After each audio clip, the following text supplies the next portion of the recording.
10 kills on the board right now. We just wiped out Tomato Town. Me and the boys are about to get down. Star Wars Meg beats you all, dude. She sensed a disturbance in the Force and reacted to it quicker than you did.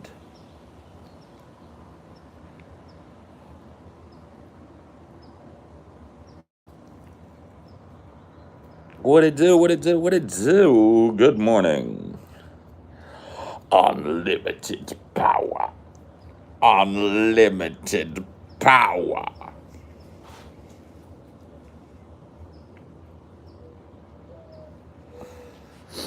Fortnite stream? No. No. No. Don't make me do it. Well, a tippity tip top of the morning to you as well. Hello, hello, hello, and hello.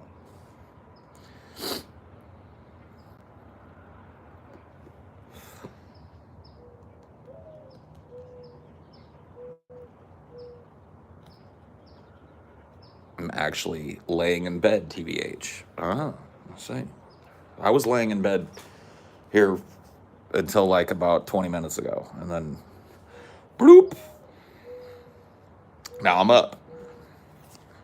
I wouldn't say that I'm around yet, but I'm up. That's step one. That's what my parents used to say. Get up and around. Well, I'm halfway through that. I'm up.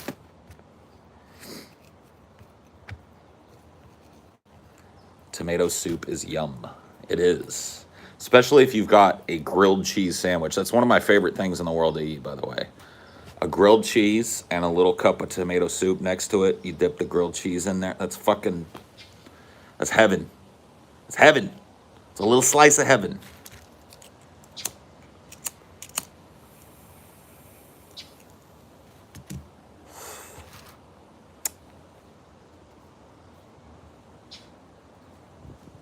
Marshall Manson, spreading that love. You are amongst your people, Marshall. Thou art amongst thou people. Thy people, whatever. Weed. Grilled cheese is amazing. I can't. Oh, she's a lunch lady and she brings them home. That's pretty dope. How did you meet Marshall? Marshall did a whole bunch of fan songs for DP. He did Salty Paul, probably most famously. He did Rip DP. He did a number of fan songs for DP. And then when DFF first started, like in our first year or so, we did a meetup in Los Angeles. And we had Marshall open it. So that's where I met Marshall for the first time, was at that LA meetup. Well, actually at the Airbnb that me and the guys were staying at.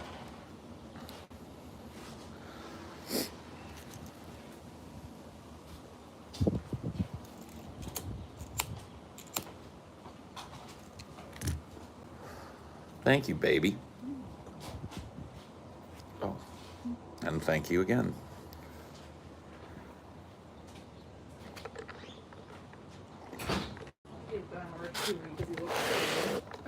Poor guy. You gotta wait a little bit before he can come out here with us today.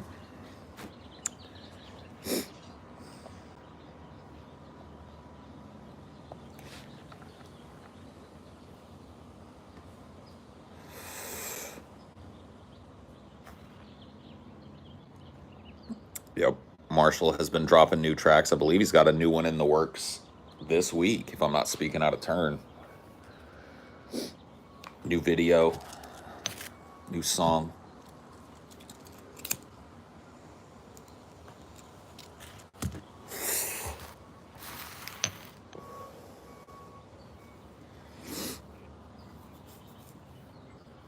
Tomorrow, Spotify, be there, be square. There he is. Yeah, go follow Marshall on Spotify. For sure. He just links you. You want to be there. Be there or be square. Spotify, not SoundCloud, not Twitter. Well, he's got those too. You should follow him there too. You should go to all of the social media and follow Marshall so that you don't accidentally miss. Click the link or be banned. Yes. Anybody in here watching that did not click that link will be banned. And I'll know. It shows the little thing on my screen, like a little mark for those of you that have done it. I see a check mark next to the people that have and a negative sign next to the ones that don't. I'm going to start banning.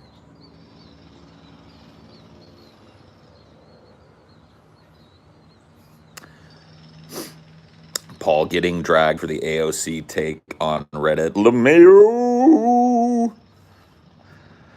I mean, I don't know.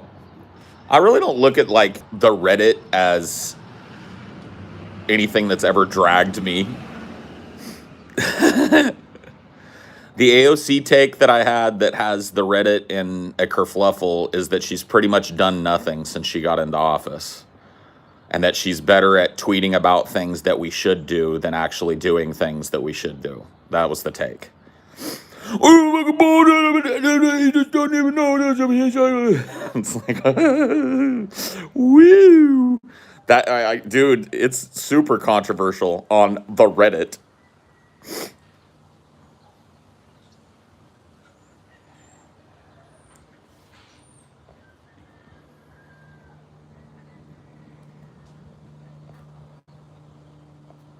Paul, what are some good books? I want a biography to read.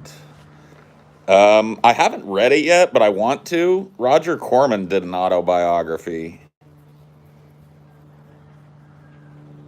That might be a fun one to pick up if you're interested in movies and schlock. I'm trying to remember the name of that Roger Corman autobiography. It's something like How I Made $10 million or something.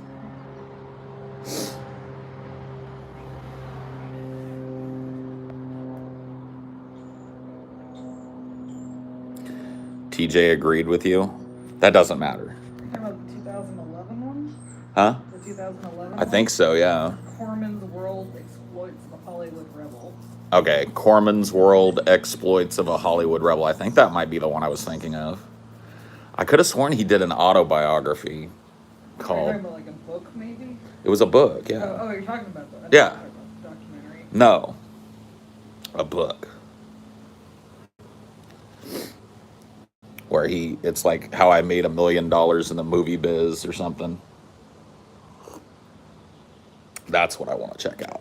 It's How I Made 100 Movies in Hollywood and Never Lost a Dime. Yeah. What a title, dude. How I Made 100 Movies in Hollywood, Never Lost a Dime. That's the man right there. That I haven't read it yet, so once again, but I have a feeling that'd be a good autobiography for you to read.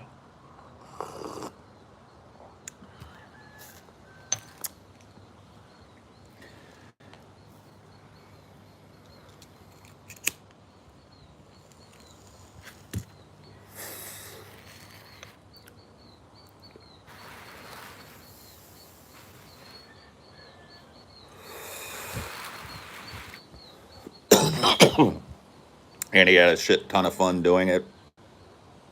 Yep. Pretty cool life.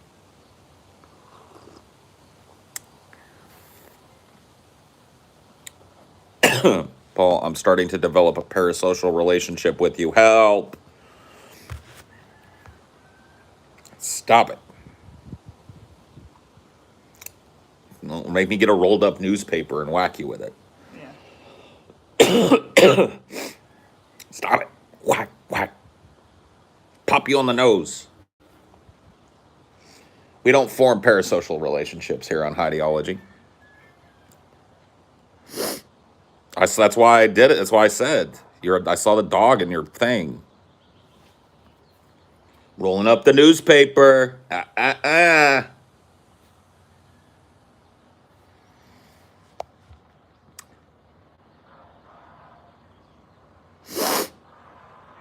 Had grilled cheese and tomato soup yesterday. I had one like, I think early this week or late last week. I gotta go blow my nose. I'm just gonna be sniffling all fucking day out here.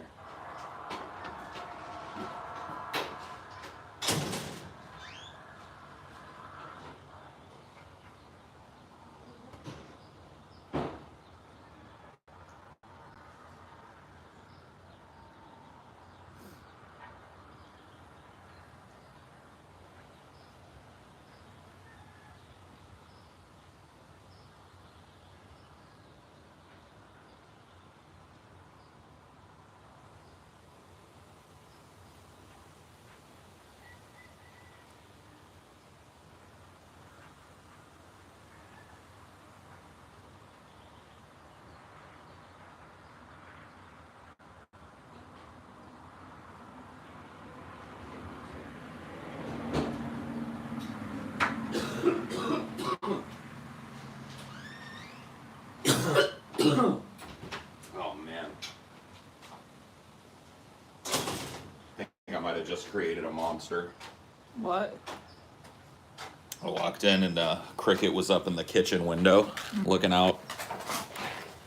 I rolled some what you call it? You know, we got the not toilet paper, the paper towel roller right there. And when I unrolled it, he looked at it and cocked his head like he was learning how, like, oh, I can do that. If I'm like, oh fuck, man, he's gonna start unrolling toilet paper now. I could swear I could see the like neurons make the connection in his mind. He watched me so intently, and then when it unrolled, he was like, oh man.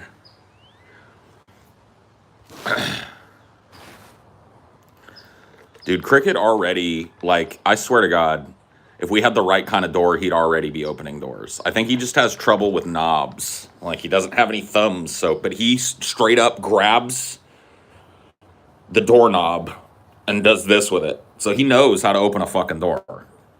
He's aware. I just don't think he's quite got it figured out yet. Like, if we had those, like, old style doors, like, where you pull down on the handle, we wouldn't be able to keep him out of anything. You have to lock everything behind us like the other's house. Yep. Like, it isn't already like the other's house. I know. He is. Dude, he figured out this maneuver with the doors in the house. He has trouble at this place, more trouble at this place reaching the doorknobs than he did at the old place. And so now he's got this move. I shit you not, it's the weirdest shit. He puts his paw underneath the door. You'll see his little paw get underneath the door. Boop, like this. Then he rotates that shit like, and then he lets his claws out. Fink! And he grabs the door from the inside and pulls and makes this loud like ka-thump. I'm like, boop,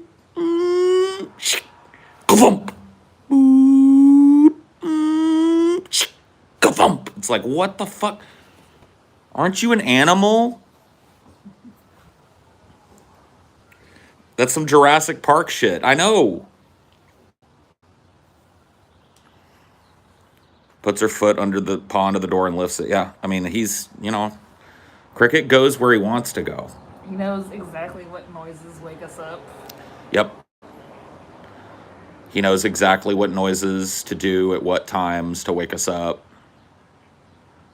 He's very good. He's very good. He basically runs the household. Cricket is the taskmaster / timekeeper of the household. Because we've learned we can't keep him out. It just makes it worse. Yeah, we've tried to like lock Cricket out of the bedroom at night, but then he does the door thing. So now we've just learned to kind of like put up with Cricket coming and going in the night, and he's usually pretty good about it. Every once in a while, he'll have a wild hair up his ass kind of night, and we'll kick him out.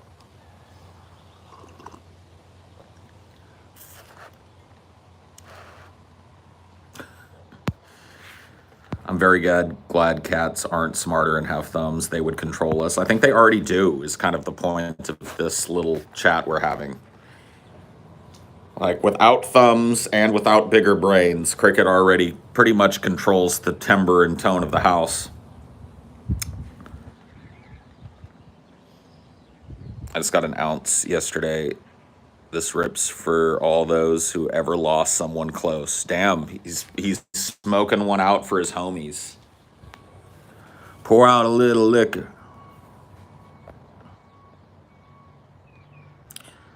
Cat alien overlords too, yeah.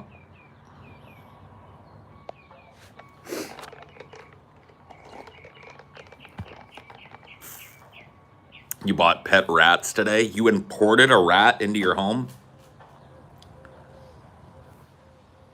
No, I'm kidding. I know that rats make pretty cute little pets. Yeah, you couldn't even kill a rat. Dude, I couldn't kill a fucking, like, any animal that can genuinely look at me and make a noise. I can't look at it. I can't. I can't.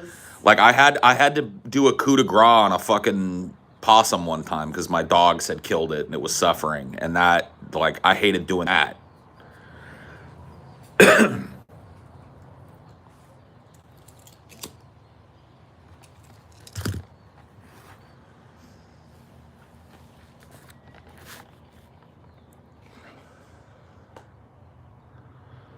Maybe Cricket is more than just a cat. I don't know if he's quite Coco the Siamese cat smart. He doesn't have 60 whiskers. Yeah, I don't know though. He's too smart for his own good. Let's put it that way. As far as like where he stands on the house intelligence ranking, I really don't know. Like, he could be way above us all, or he could be just below us all, or somewhere. He got confused with that sliding glass door, though. That was a particularly not smart moment for Cricket. That's true. But you gotta admit that, like, you know, Cricket's never been around a lot of sliding glass. So he doesn't know the difference between a window and a sliding glass door yet. I bet if we let him in and out through that door a few times, he would be like, oh, this is a door. And then he would, like, scratch at it to come in. Cricket hides his power level. I tend to agree with that.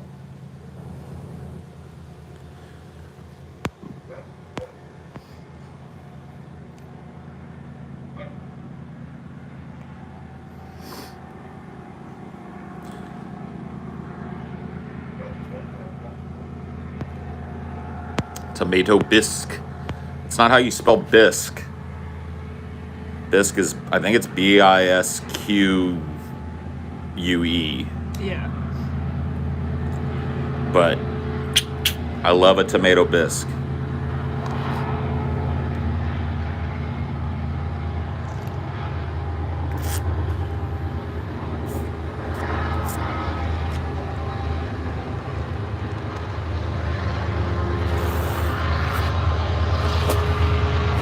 Tomato biscaco. No. I hear the way American pronounce tomato, and it makes me cringe a little bit. You mean, what would we should be saying tomato? Tomato. It's a tomato. It's always been a tomato. And weren't they discovered here? Yeah, we gave you the tomato, dipshit. There was no such thing as a tomato until you guys fucking came over here where they were from. So you're gonna tell me how to say tomato? It's South America, but still. That's still our legion. South what? America.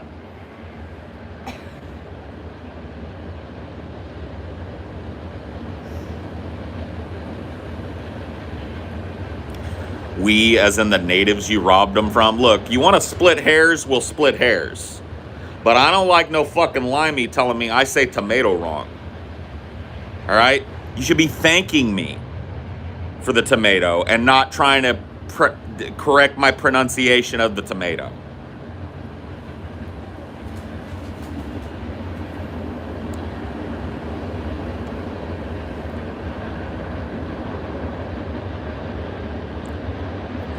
It should be pronounced tomato.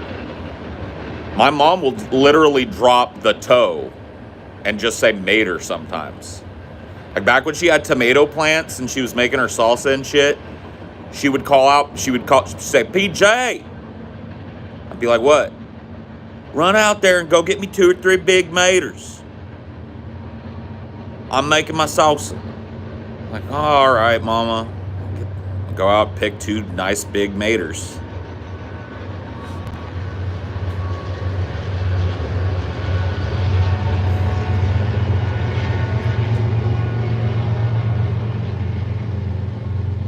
Big mater sounds lewd.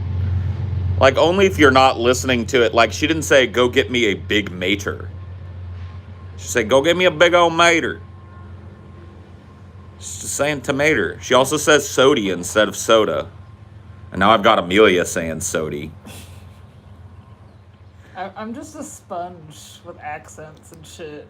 That's cool, though, because it gives you a cool accent. Nobody can really place your accent. I never got into pop, though. That's one thing that I just never...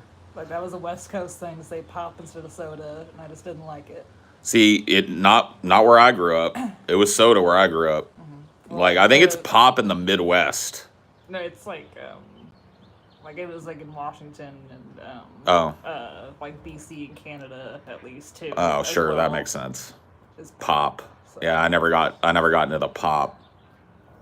I learned soda when I was a small child. I'm like, it's soda forever. Yep.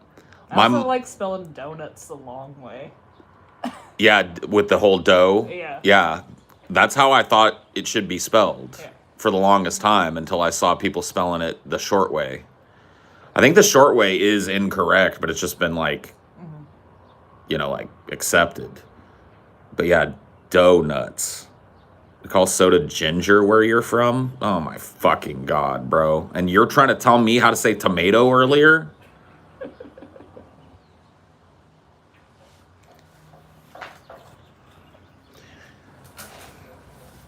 Like sometimes, see, soda pop is one that I would hear. But that was like, mostly like older people in my life would say that. Like my uncles and my grandparents would say, get me a sody pop. But it was always a soda pop, not just tomato. Get one of them tomatoes. My mom calls jalapenos jalapenos. Get one of them jalapenos.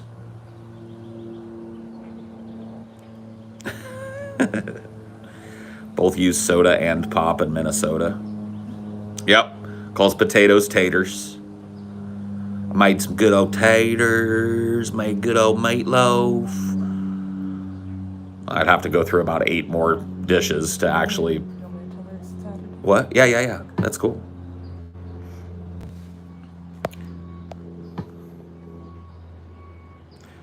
Haven't had a good jalapeno popper in a minute. Dog Marshall, I'm telling you, what you got to do is if you don't have one, you get a Foreman.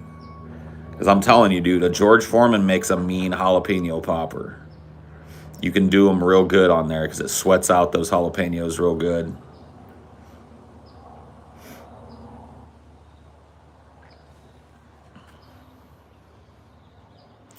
They're pretty, I have a cheap ass one. I've got a tiny little one that I bought when I first moved to Texas that looks like it shouldn't work anymore, but it still works like a charm. And it was cheap as fuck. It was like $20 or something. And yeah, dude, you cut the jalapenos, bilaterally or whatever the fuck. Cut them in half, fold them open, scoop out your guts, sprinkle in some cheese. And then what I do to keep the cheese from melting to the top of the thing is I put some pepperonis over the top of it. Blah. Leave them on there. Jalapenos get soft. Pepperonis get crispy. Cheese gets bubbly. Good shit.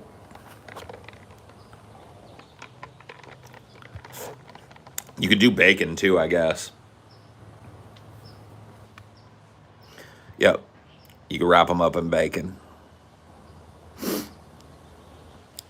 Sorry, I forgot a word.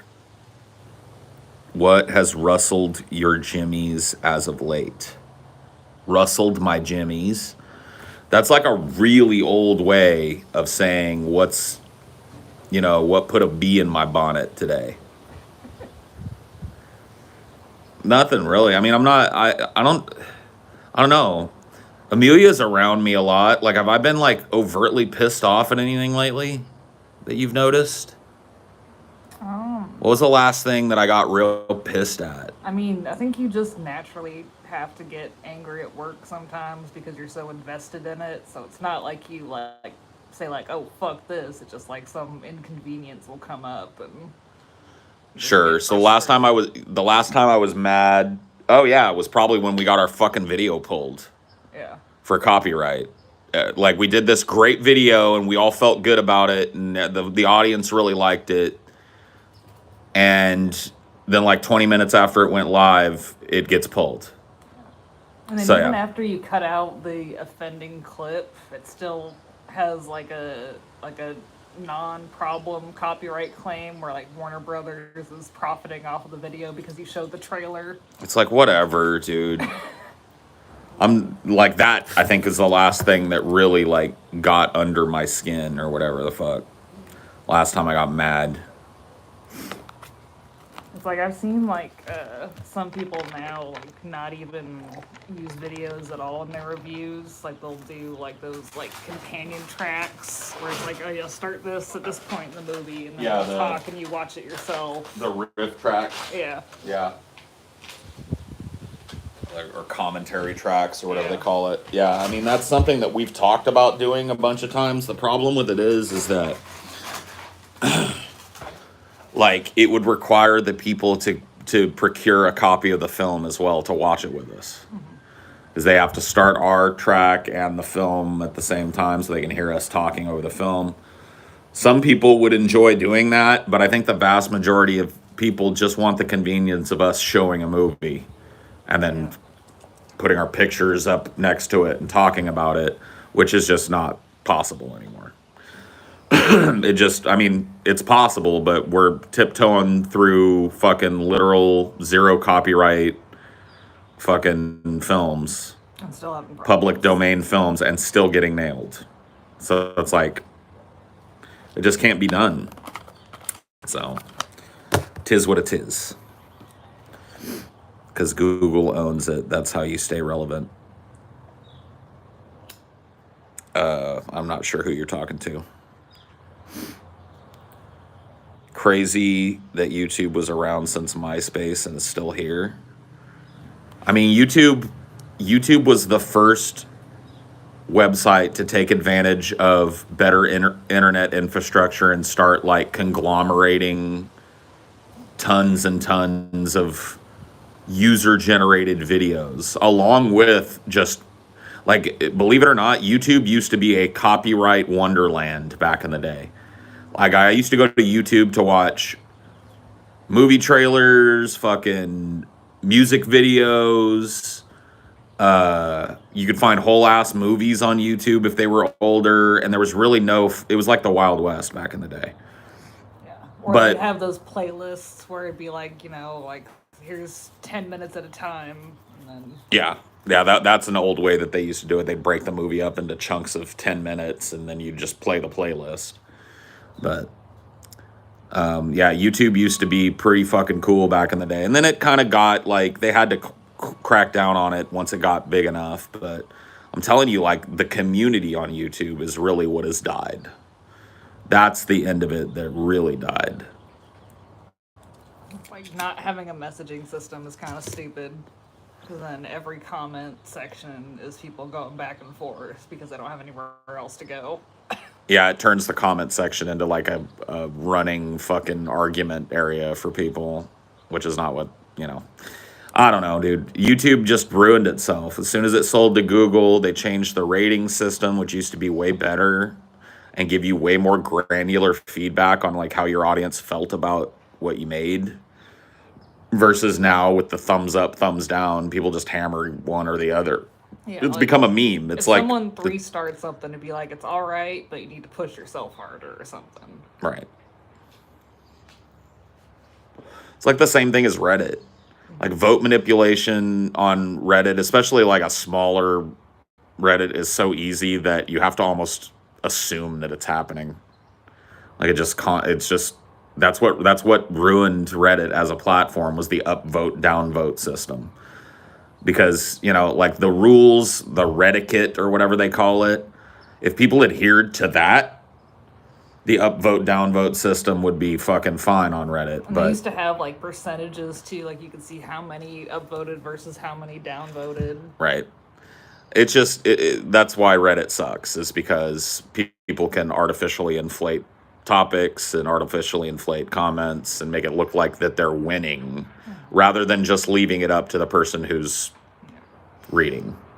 Now there's a number next to your comment or your post to let you know whether or not you're winning or not. I was kind of thinking about like the internet argument culture last night. A lot of it is just how like search engines work now, where it's so easy to like start from the conclusion and work backwards. Right. Like you can phrase it as something that you already believe and it'll find an article that says something similar. Right. Like you can't just go to the library and like here's all the books on this topic. It'll like pull up the exact quote that you want that's Right. gonna tell you what you already believe. I mean, yeah, it's like, it's an interesting thing that you bring up, because it's like we have access to more information easier now than at any point in history, right? The average human being, at least in the Western world, is connected to the internet and has access to all this literature and all of these hours of archival footage and all of this stuff and all of these. They can go and read every bill that comes across the floor of the House of Representatives. They can go read everything. But it's not the way that most people use it. They use the internet to parse an idea for them, rather than going out and finding out what the foundation of that idea is and whether or not you agree with it foundationally. How many other people have espoused this idea? That's how you used to have to learn something. Yeah. And And now kind it's- of like taught to you too, because like when you're researching for a paper or something, you kind of learn, or at least I did, like how to phrase things to be more narrow. Right. And you put it exactly right. Start at the conclusion and work your way backwards. That's how most people get informed about things now. Is they go looking for an art, and it's easier than ever to find an article that's going to fit whatever particular bias that you're trying to reinforce. It's like, not to bring it up again, but that Reddit thread that's going on. Dude posted an article that is AOC talking about all the progressive things that she and the squad and shit were that accomplished in the House. But the actual, if you look at what she's actually done, she sponsored something like 25 bills and not a single one of them came out of committee. And then someone else came back, well, look at how many she co-sponsored. It's like, so you're giving her credit for things she sponsored, but not the people that co-sponsored her bills. But if she co-sponsors someone else's, it's hers too. It's exactly that. Somebody went with a conclusion in mind. AOC is great. She does more. And went and found an article that said that's basically AOC saying I'm great, and posted it, and like, Paul's fucking dumb. Look at how great AOC is. She even says it. But if you actually look at what she has done with her 2 years, she has tried to introduce 25 bills, and not a single one has come out of committee. Not a single one has even gotten a floor vote. That's the truth. I think one maybe, but obviously it didn't go anywhere. Right. And like I think she's claiming that she did the FEMA aid for COVID-19 deaths, and that may be true. Yeah, I don't know. But she didn't fight for the things that she talked about, like the $2,000. Right.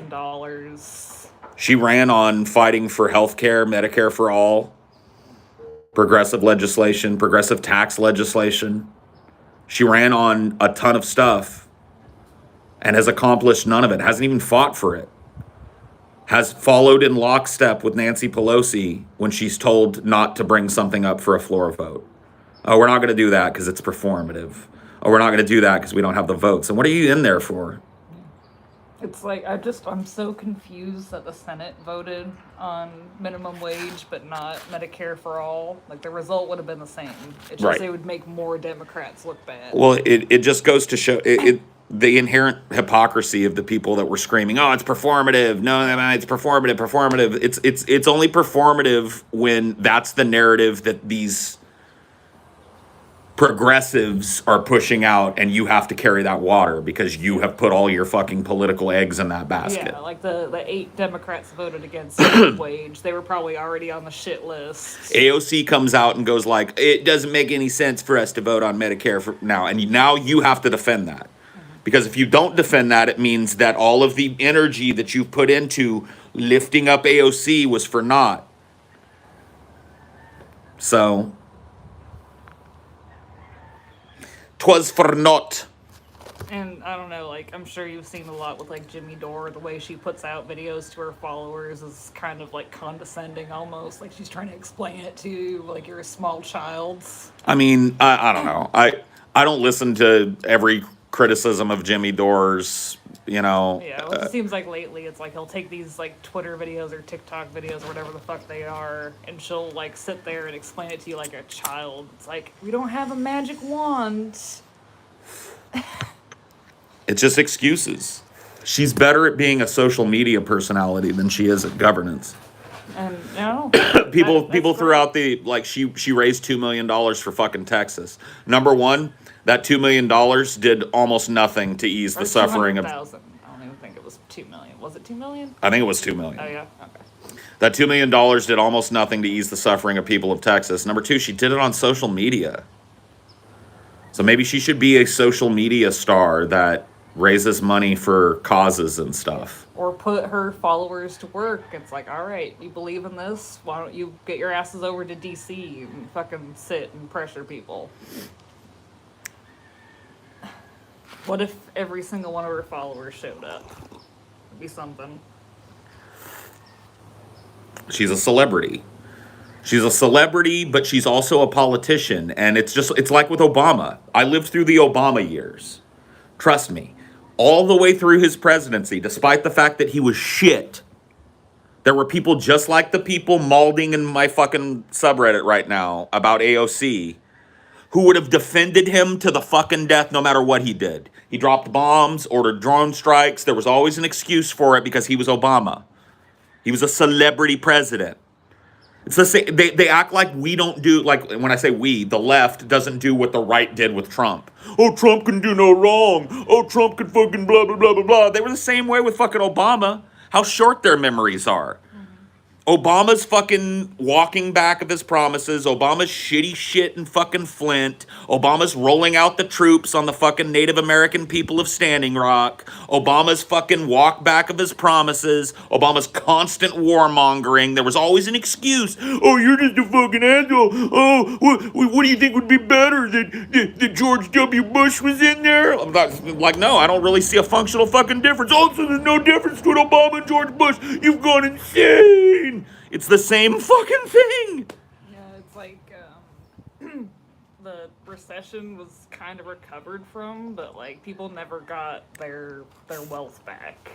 Like I looked at something and it's like pretty much everyone like 26 or 27 and under graduated college with negative net worth. Yep. Guys,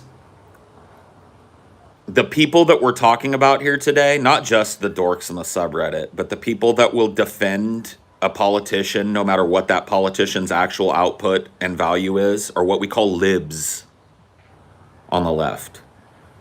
These are libs. These are people who are more invested in the personality game than in the getting shit done game. They don't actually care whether or not their favorite personality fights. They care whether their favorite personality gets on Twitter and tweets trans rights. And it's like we have literally the most freedom out of any other country to give America credit to criticize our leaders. Yep. There's countries where you get arrested or killed for criticizing leaders. Yep. We're allowed to say fuck you. And we no spend our time. time sucking their dicks. That's a lib. That's what a lib does. A lib is more about the cult of personality that surrounds supposed progressive politicians than they are about the efficacy of those politicians. Period. And that's what you see. That's what I saw back when I started criticizing Obama months into his presidency because he wasn't fucking living up to what he promised. Oh, fuck you. He's only been president for 1 year, man. Give him some time. Give him a couple years at least to figure it out. He promised some big things. Blah, blah, blah, blah, blah. Libs, sucking that Obama dick all the way through both of his fucking terms. There are still people out there that think Obama was like this great progressive guy. Still. Or it's like Michelle Obama. They like worship her like she's this like icon because she wore pretty dresses. Right. Because she stood next to Barack Obama. Yeah. Oh, look at this queen. That's my favorite one of them. Queen! AOC Queen! It's just like, oh my fucking God. It's a reality TV show.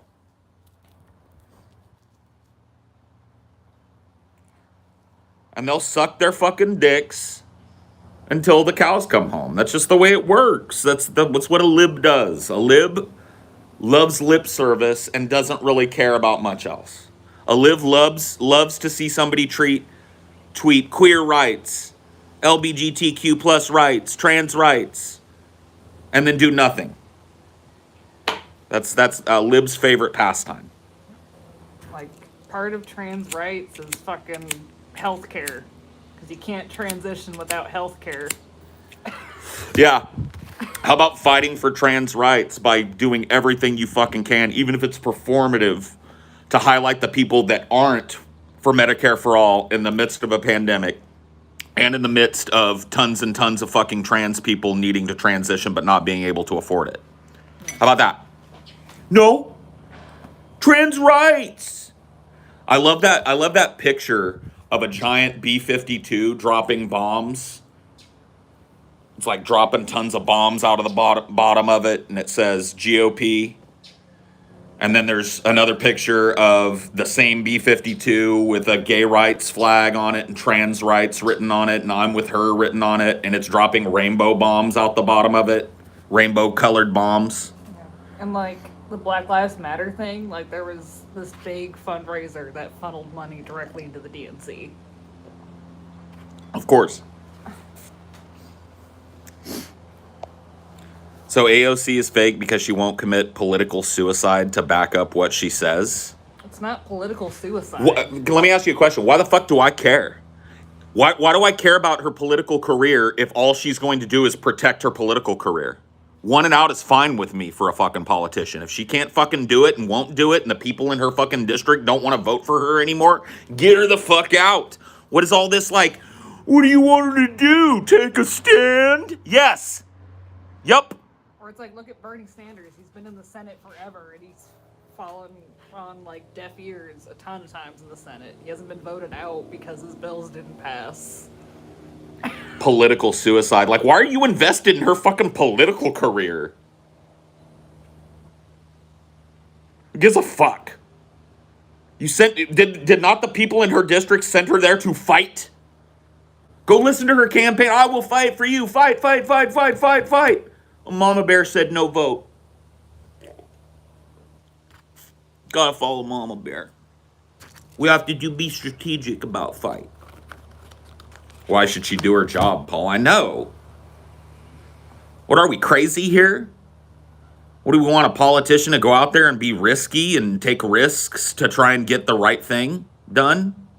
Yeah, it's like, where were the... Because, like, we've seen some of them, like, fucking, the party conventions used to be fucking hostile. Like, they... Fist fights. Yeah. Fist fights on the floor. People used to give a fuck. Not anymore. Now they're just coronation conventions. Oh, Hillary. Oh, Joe Biden. Dude, the fucking Democratic fucking primaries used to be raucous. Or like the Republicans too sometimes. Republican primaries too, yeah. The primary process in general. Used to be raucous and fucking involved, and not anymore. Now it's like, bow out now. The Democratic Party are the Scottish nobles from Braveheart, yeah, kind of. They're kind of like that. They show up with their horses and shit, and then when you give them the signal, like, "Come on, all right, now's the time for you guys to get health care. Come on, we need it. We're waving the flag." They just ride away on their horses. Not this time, guys.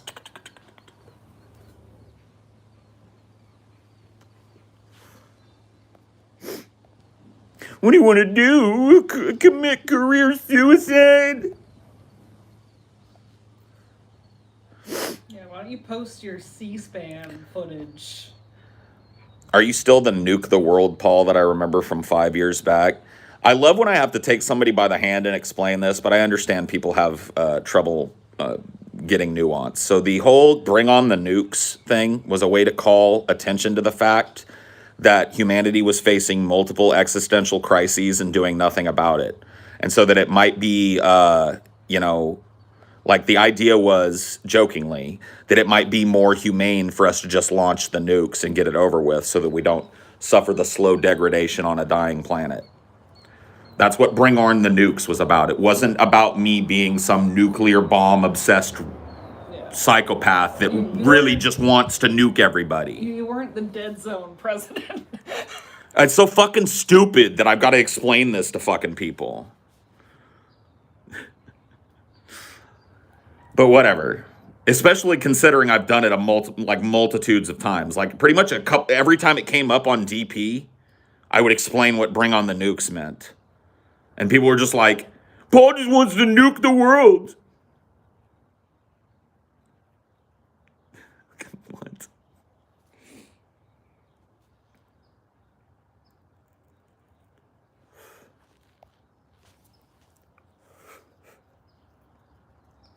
You got birdies right behind you. Oh yeah? What kind?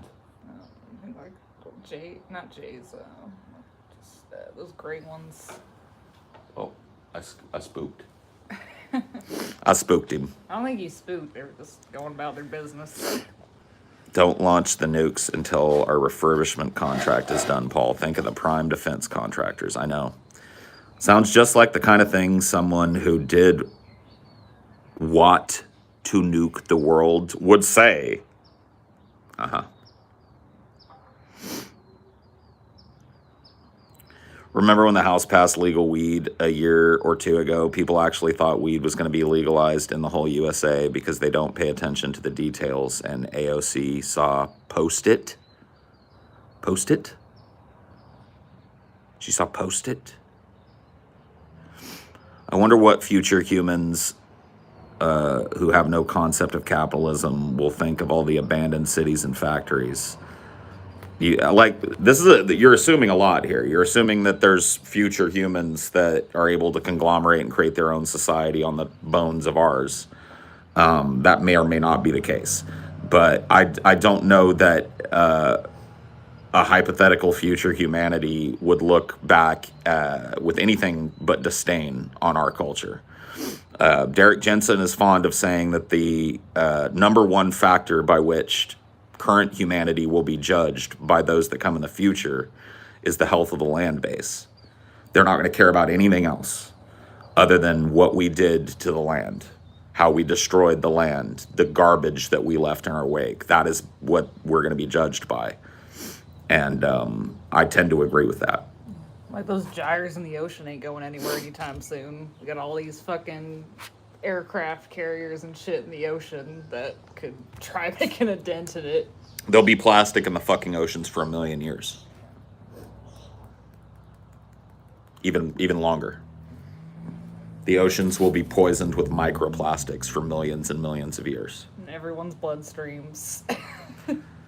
Somebody in fucking here told me that the average human being eats a credit card worth of plastic every month. A credit card a month of plastic. That's got to be good for us.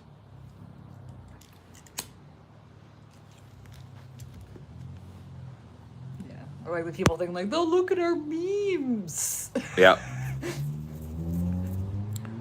Check out the memes. It's true every week. Oh, okay. Got it. Wish I could just eat mine and get rid of my debt. I don't think it works that way, bro, but you could try it. Yeah. Give it a try, bro. See how it works out. Or people say like, we can't afford it. It's like money's imaginary. Yep. It's worth whatever we say it is. Yep. The money's only worth anything because we all agree it's worth something.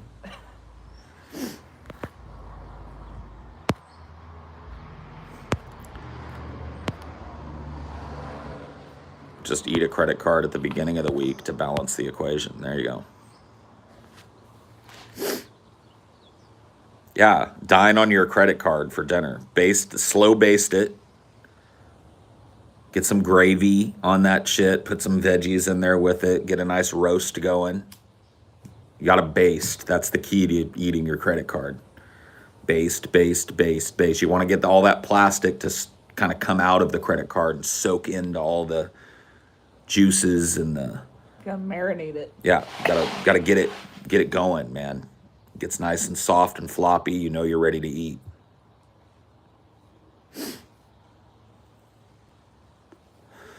I mean, you could deep fry it if you're not watching your waistline, you know. That's a quicker way of doing it. Just batter dip it a couple of times. You want it, but you're gonna want to do it a couple of times because you want to get that plastic nice and bubbly in there. So batter dip, deep fry, pull it out when it's golden, batter dip again, deep fry. You're gonna want to double deep fry. Just letting you know. Bon appetito. Enjoy your credit card this week.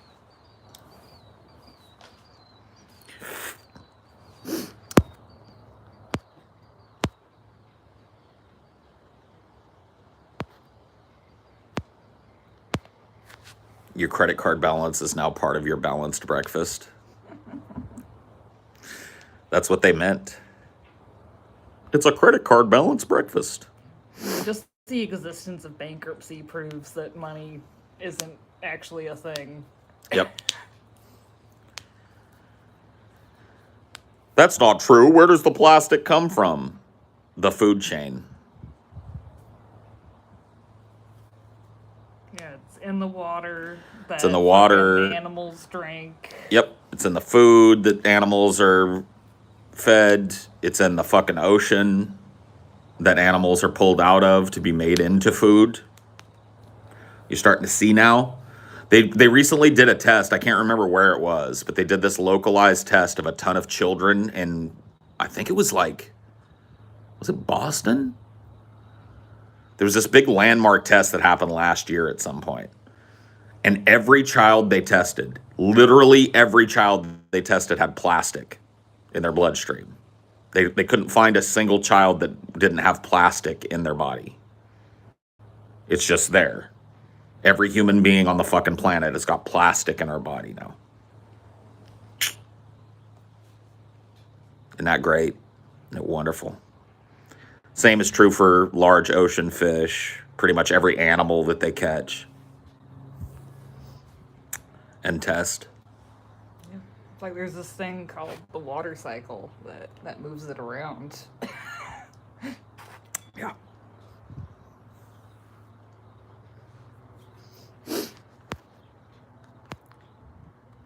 Teflon. There's a ton of cobalt. We covered that in our weird ingredients segment. There are so many fucking products that use cobalt in some way or another. There's a good chance that the pants that I'm wearing, because they're blue, have cobalt dye. This might be cobalt right here. And cobalt, like everybody's got cobalt in their system too. And there's not a single long-term study as to the results of having cobalt. Cobalt is not one of those minerals that comes about naturally in the human diet, like certain other ones like iron and that type of shit. Like cobalt is a kind of an earth mineral that doesn't find its way into the food chain. And every human being on the planet has got cobalt in their body now. We're doing great, guys. We're doing wonderful.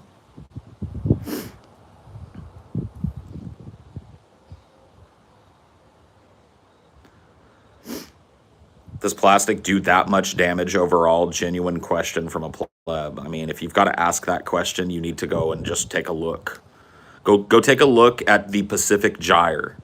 There's actually before Vice was an unwatchable piece of shit, there's actually a great documentary series they did where a group of Vice journalists went on a research boat for a guy that's been studying the Pacific Gyre for years and years.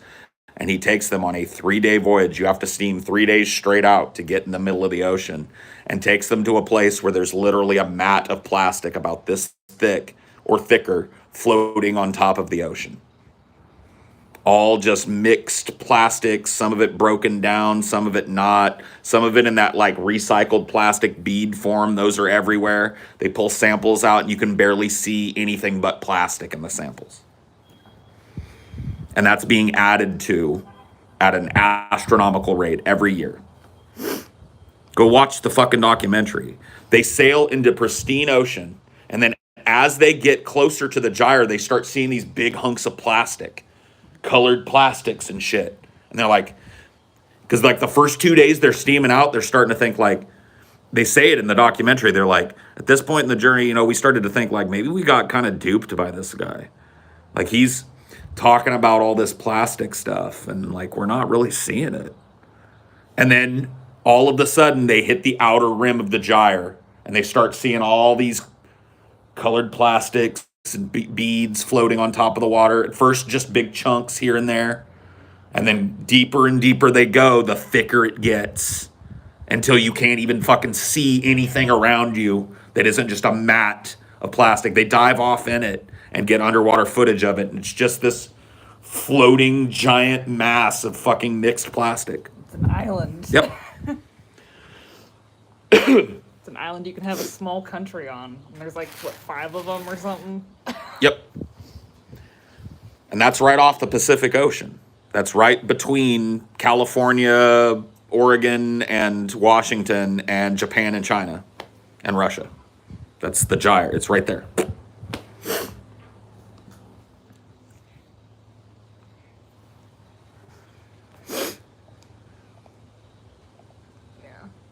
People just blaming other countries. It's like we export all that. We give them so much fucking plastic they can't deal. Well, that's the like dark secret of recycling. Yeah. Especially plastic recycling in America is a lot of times what happens is that plastic is processed to a certain point here in America, and then it is sold to developing countries who don't have the facilities to manufacture plastics. So it's sold to them so that they can recycle the plastics. And then when the people in those countries are done with it, they throw it in the garbage and it gets dumped in the fucking ocean. We sell a profound amount of our plastics to China so that China can recycle it, make bottles out of it, and then they throw it away, export a lot of it to India, they throw it away, and it ends up in the fucking Pacific Ocean.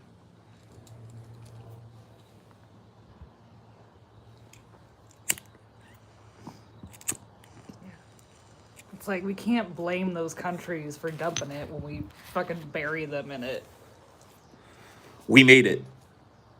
Where the fact that it ends up in the ocean is on us because we're not recycling it for our own use. We're selling it and capitalizing on it.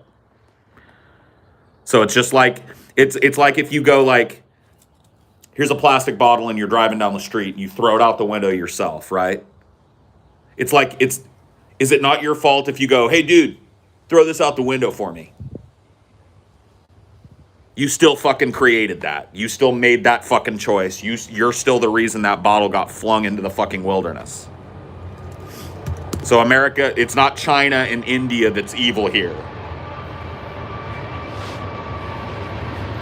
It's us, because we consume a ton of plastic, but there's no money in taking that plastic or there's less money in taking that plastic and using it for us. We can sell it at a premium to countries that don't have the plastic manufacturing capacity that we do. And we've gotten tons of it because everything is plastic. So we take our plastic and we send it over there and they throw it in the fucking ocean for us. And we make scratch on the poisoning of the environment. America, land of the free, home of the brave. Yeah, someone's like, well, what about China's coal mines? We're doing it too. Why wouldn't they do it too? Yeah, I mean, I don't know, dude. There's this real big argument going on because the Biden administration is saber rattling against China. Where in the left, there are people that are like, China good, China bad. There's like this China good, China bad, China evil, just like the United States. How about that? I mean, I don't know how, with a straight face, Americans can talk about the genocide of the Uyghurs and then look at what American military policy has wrought on the planet in the last 30 to 40 years and say that we have any moral fucking standing to bitch about anybody else doing anything. China is an evil fucking place. America is an evil fucking place. Both places export misery on minorities. Both places exploit the third world. Both places are trying to enact economic hegemony on the fucking planet.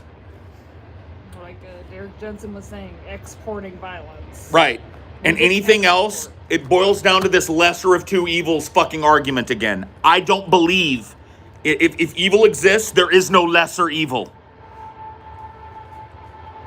We're arguing about degrees of evil now. Fuck it. We're from a country that exported misery onto its own fucking population for 200 years. Pioneered the modern slavery trade. Pioneered, as fucking Brother Ali says, new ways to degrade a human being that it can't be changed to this day. We continue to export misery, violence, and oppression everywhere we step. And you want me to spend my time arguing over which one of us is more evil, the United States or China? Both. Or neither.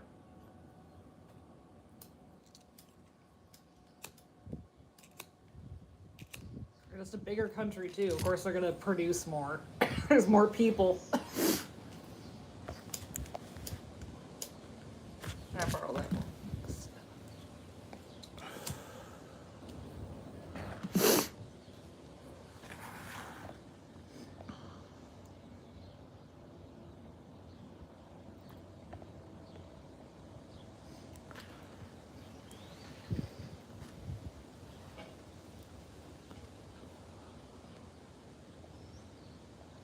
I'd say China is worse, but that doesn't excuse America at all. Not like, what are you basing that on? Your feels? Because you are more familiar with American culture and the American export of violence to the third world, so you feel more comfortable with the way that America tramples on the rights of people and kills people. You know, 1 million people died in the Iraqi invasion. 1 million fucking people died in the invasion of Iraq, in the ensuing fucking sectarian violence that we set off there.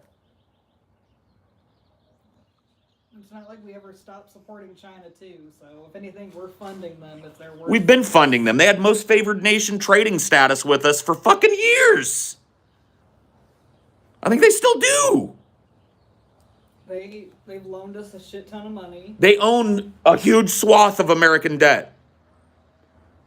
But they're evil. That looks like two friends skipping down the road to me after setting fire to a house. Tra-la-la-la-la-la. What? You guys want to participate in this saber rattling for war against China because they more evil than us? Based on what metric?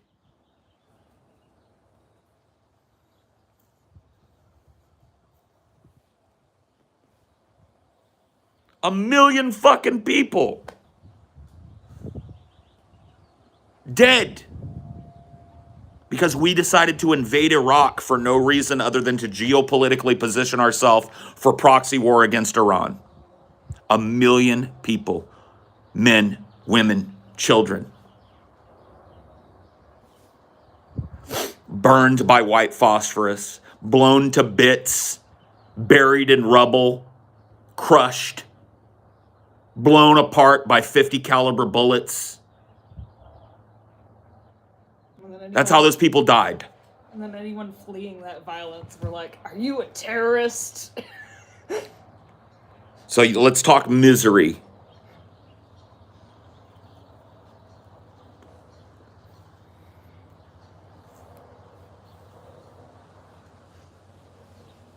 Let's talk misery, and let's talk the exportation of such. The U.S. provides representation.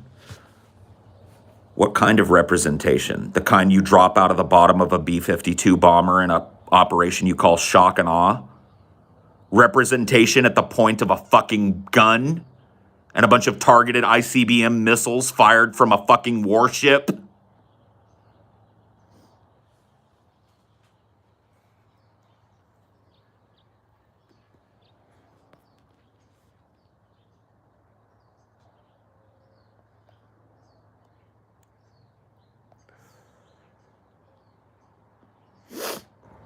Poop, poop, poop, poopity poop.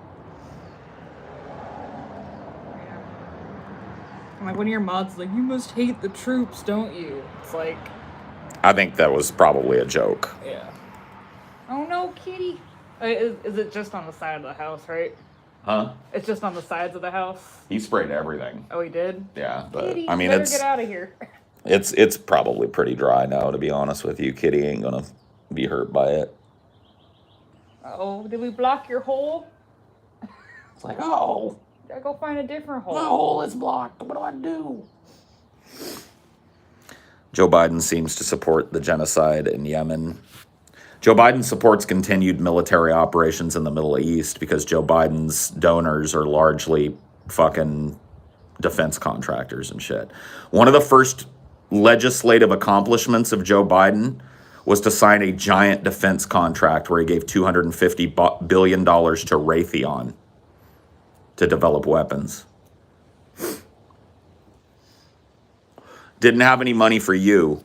Had money for Raytheon to drop bombs on fucking brown people overseas, though.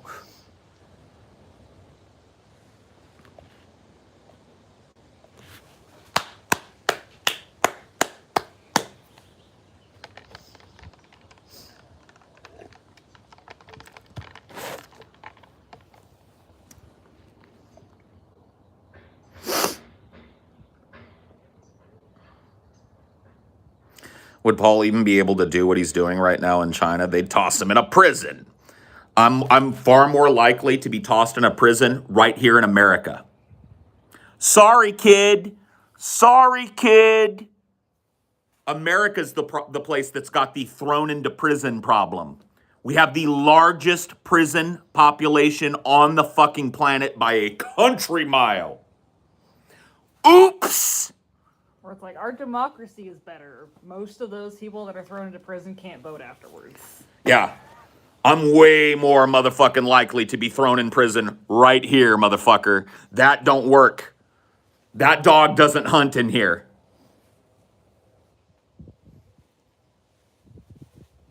Say it, don't spray it. See ya. Now you don't got to be sprayed anymore.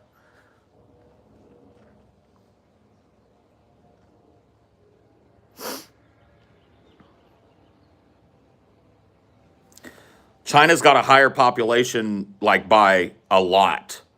Like at least 3 times. And they, like, Blue Skies just put, they have 1.7 million, we have 2 million. Right. So they've got 3 times our population and 1.7 million people in fucking jail. We've got 2 million. Do the math. I'm way more likely to get thrown in the fucking pokey here.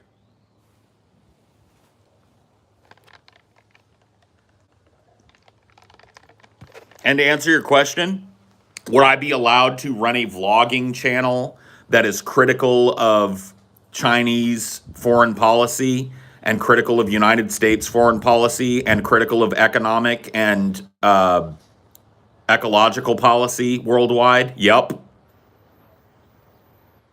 This idea that everybody in China is this scared little lamb that never says anything about the government is just fucking bullshit. You know nothing about China if you think that that's the case. China has a fucking different way of fucking allowing the internet, but there are plenty of ways for people in China to make their fucking voice heard.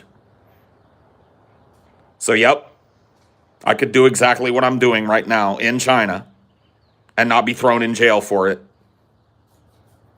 Oops.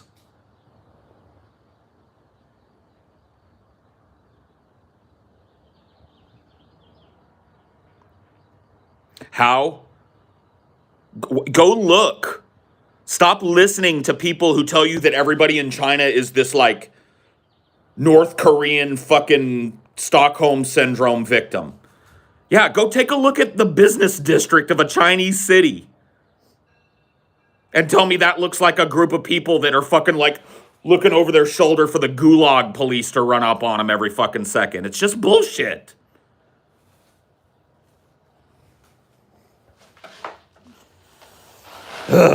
Anyway, whatever. When you're talking to Americans about China, you always end up coming off like you're defending China. No, I'm just trying to tell you that we live in a place that's no better.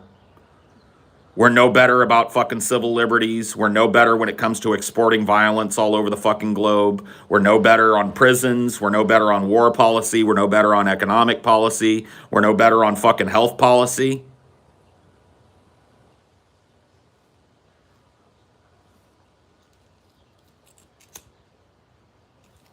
I mean, like, their solution for the pandemic was solitary confinement for prisoners here. Yet they have areas where they literally live in boxes in China. Oh yeah, we ain't got none of those areas here. Oops, I just went under an overpass. Are you stupid? Have you lived your entire life on a farm somewhere in America? Go drive into a big city, dumb fuck. Hey, there's places in China where people literally live in a cardboard box. Are you blind?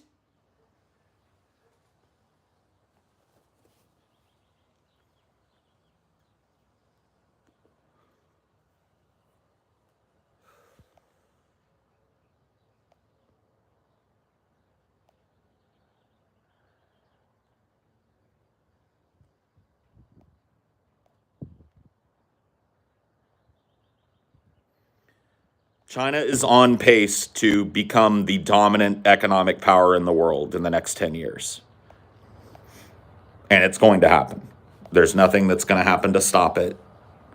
The United States hegemony in that area is over. The American empire is dying, and the Chinese empire is ascendant.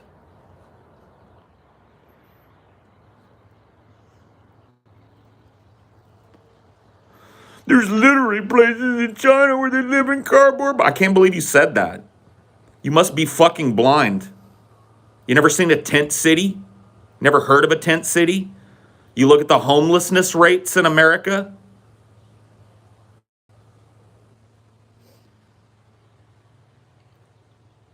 Whoops.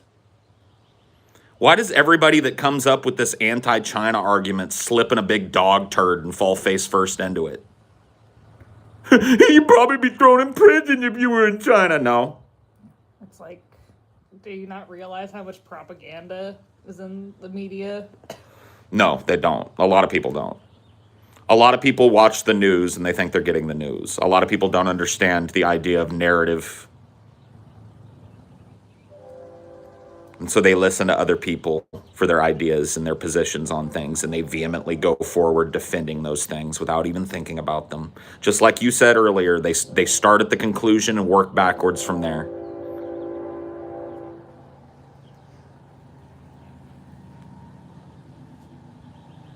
Hey, Paul, where'd you get that pin on your beanie? My friend Rodney got it in Russia and bought it for me and gave it to me as a gift, along with the beanie. And the patch on it, obviously. Yep. Give you rubles too. Yep. I showed off my presents from Rodney yesterday.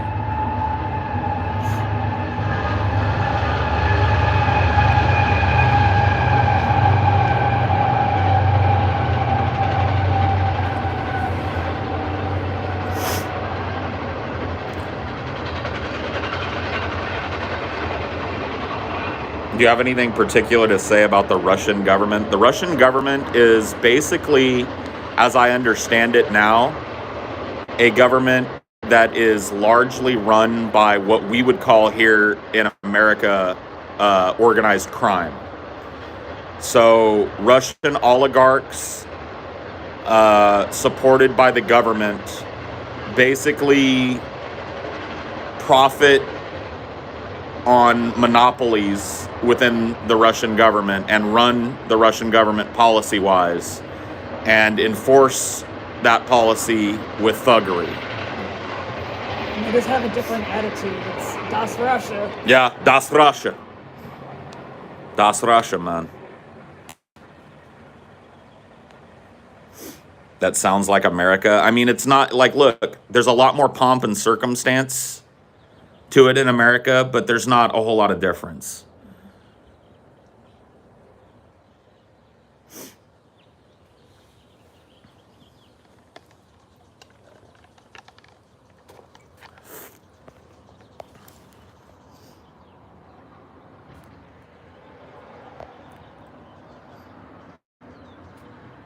I mean, we're just better at not publicly assassinating people, I guess. Yeah, I guess. I mean, we do that too.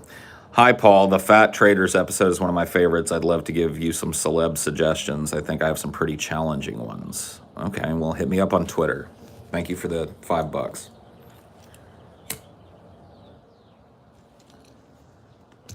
What country most resembles your ideal? My ideal? None. No country. There's no country on the planet that even comes close to resembling my ideal. I would say the one that comes maybe closest would be a country like Iceland. And I'm basing that based on their economic policy alone. Iceland was one of the few countries to prosecute the bankers in the wake of the 2008 financial crisis, and as a result, the recovery was almost meteoric in comparison to people in the United States and other westernized countries who, Amelia pointed out earlier, never recovered their wealth. So Iceland bounced back relatively quickly, but nowhere near close to my ideal government. My ideal government doesn't exist anywhere on the planet. I was gonna see if that bowl survived that. Oh, yeah.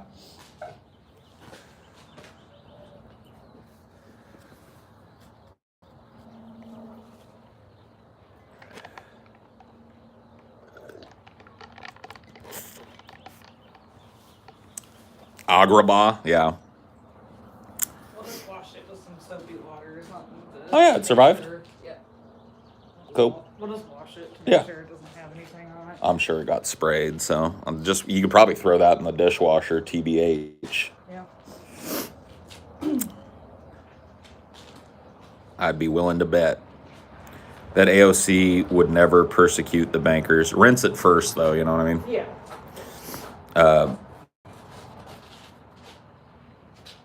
Nepal. Oh. People believe if you don't buy into the caricature of X, you support X. Yeah. My ideal government is a teepee full of wise tribesmen or tribeswomen. Cool. How about tribes persons?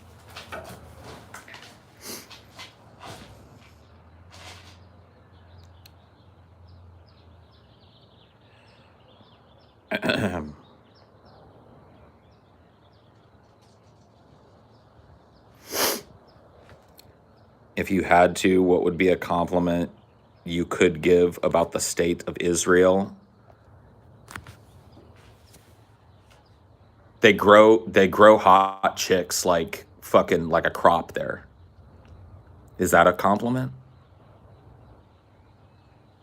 I kind of think it is.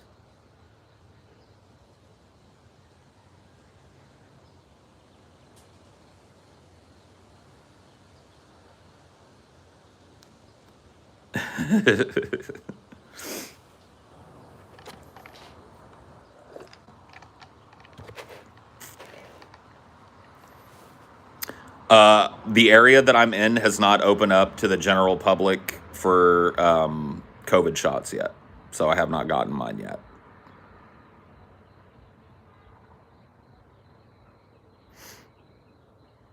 Where are the stats of people whisked away to Chinese prisons? Do they steal your organs in American prisons?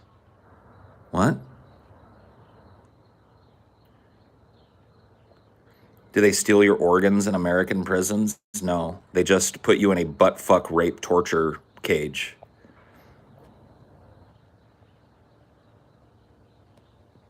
Where you get butt-fucked every day for the rest of your life.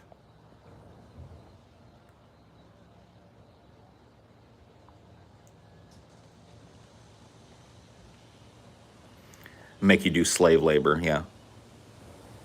You know.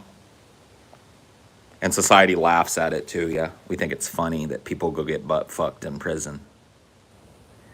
It's a big joke that people go get sent to a rape dungeon to be tortured for the rest of their lives.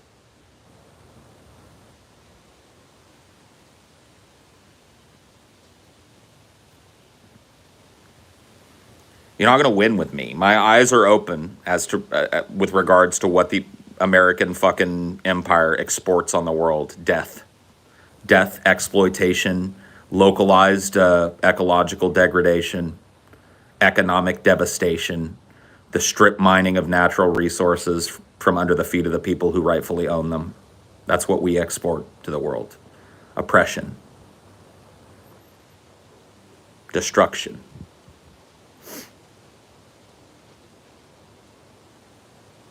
You want to argue with me, I'm open to your counter argument. Thoughts on thoughts?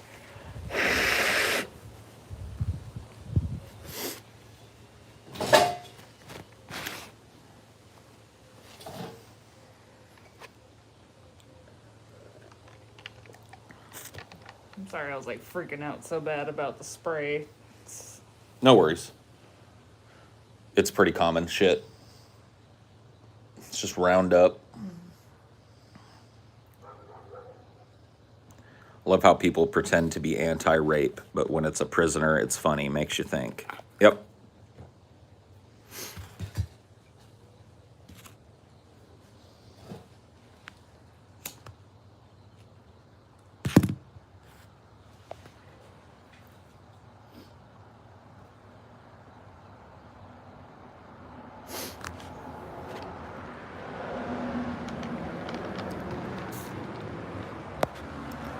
I'm thinking about putting like a blanket rule in place that if you have like a Roman or Greek bust and you've named yourself after a historical figure from Roman or Greek times, that it's an auto ban. Because I swear to God, they get the most heavy bans out of any named person with a fucking profile pic. When I see one of those people, it's typically like, I know this person's going to get banned here pretty soon.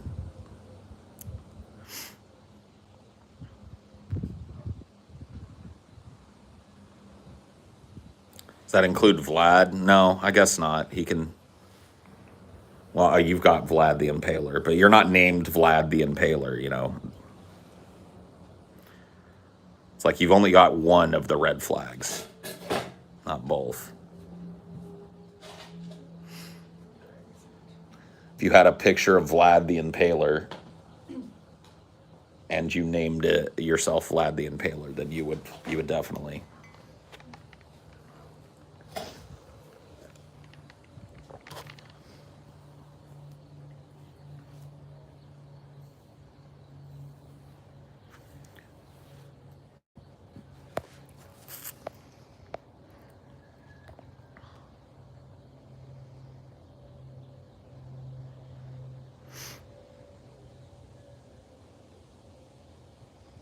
Alexander is just my name, man. Don't hate. Mm-hmm. Well, I recognize you, though. You've been around a long time. And you're only stupid, like I'd say 75% of the time, so you get a pass. I give you a pass.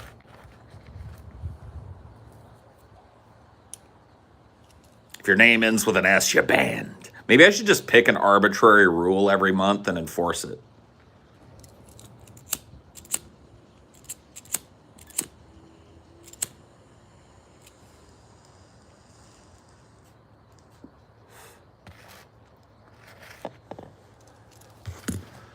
And TJ's finally doing the abandoned hope thing, I guess. Yeah, He's asking for suggestions. that's good. So, if y'all want to tell TJ what to cover, I don't know how TJ does it. Abandoned Hope plus fucking Flash Fried every week. I'll be changing that shit.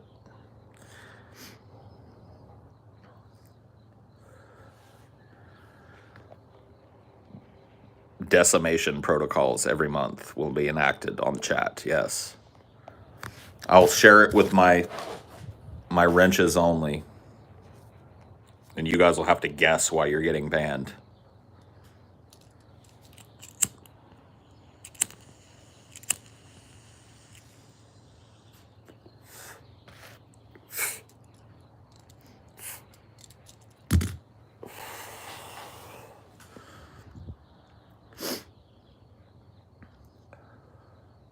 I'm a capricious tyrant. I know.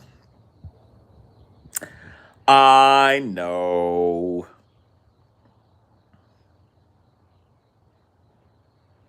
Hey, you couldn't discuss it. You'd have to just like watch people get banned and be like, oh fuck, what did he do? Was it his name? What does he have in common with the last person? Sounds like something Shia Gorath would do. Maybe, yeah. Paul is funny.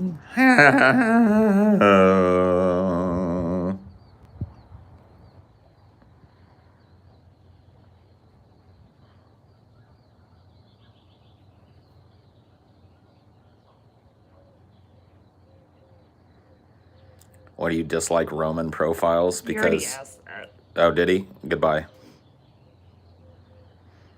Goodbye. See you in 300 seconds. I hope we have a better question. Do you plan on joining him on his Abandoned Hope stream? He has not asked me to, so no. If he asks me to, I will graciously join him. But if he doesn't ask me to, I'm not gonna. I'm not gonna ask to be. I abandon hope every Wednesday.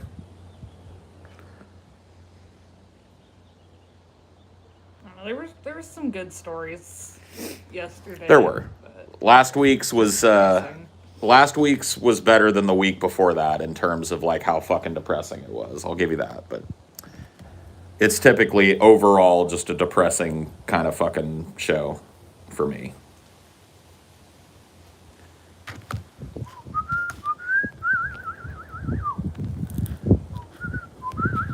I liked the animal shelter story a lot. That was really cool. LA is functionally no kill now. That's awesome. Yeah. I'm sure you saw in there too. It's like, animals that are too sick. Right. There are sometimes animals that come in that are too sick or too injured and they have to be put down for mercy reasons, but like that's that 10% rate. So 90% of animals that go through the shelter system in LA County end up adopted out. That's great. Well, at least in no-kill shelters. I mean, that probably makes it a lot harder to get a dog in LA.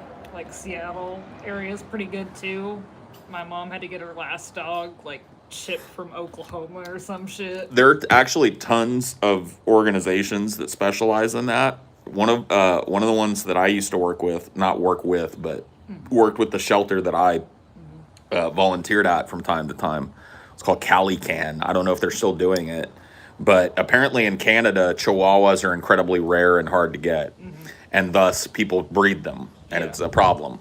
And in the area that I used to live in California, Chihuahuas are a dime or fucking dozen. Yeah. And there are tons of them in shelters. So CaliCan was an organization that would take these animals to a no-kill shelter to be rehabilitated, and then would pack them all in crates and take them to Canada and give them to people there in Canada.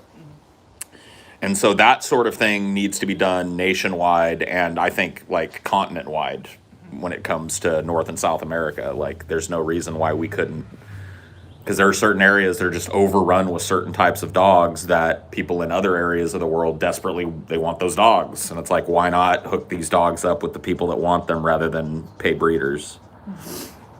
Paul, I give you props for listening to the most depressing news on Flash Friday. I'd be more salty than what people memed you to be in the DP days. I mean, whatever. Part of my job.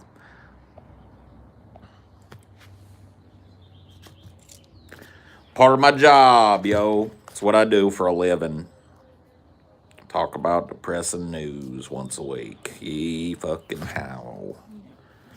Paul, did you buy or adopt Dinor? We kind of like, we didn't adopt him through a shelter, but we adopted him from somebody who we knew. So somebody who we knew had a dog that had a litter of puppies, and we took Dinor from that.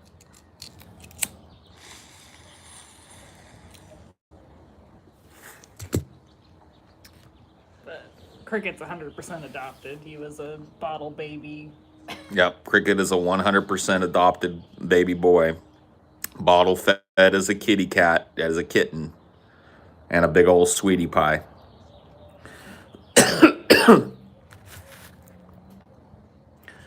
Only notified late 90 minutes. I know, dude. Seriously, bro. The fuck? What the fuck, 2Ube?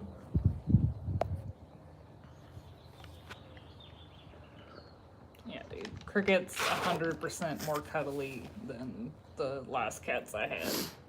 Yep. I mean, there are people there that are like, oh, I have to go to a breeder because I need a hypoallergenic dog. You know how many hypoallergenic dogs run through fucking kill shelters every day? Dinor is a hypoallergenic dog. Hypoallergenic dog just usually means a dog with no undercoat. It's like poodles, shih tzus, schnauzers. These are hypoallergenic dogs. You know, as much as you can possibly be. Like, there's no way to Right. have a no dander animal. Exactly. But, you know, you're not fucking going crazy because you've got a husky that's got an undercoat that's constantly shedding. And Yeah, or people's like, I want this Great Dane and Great Danes only.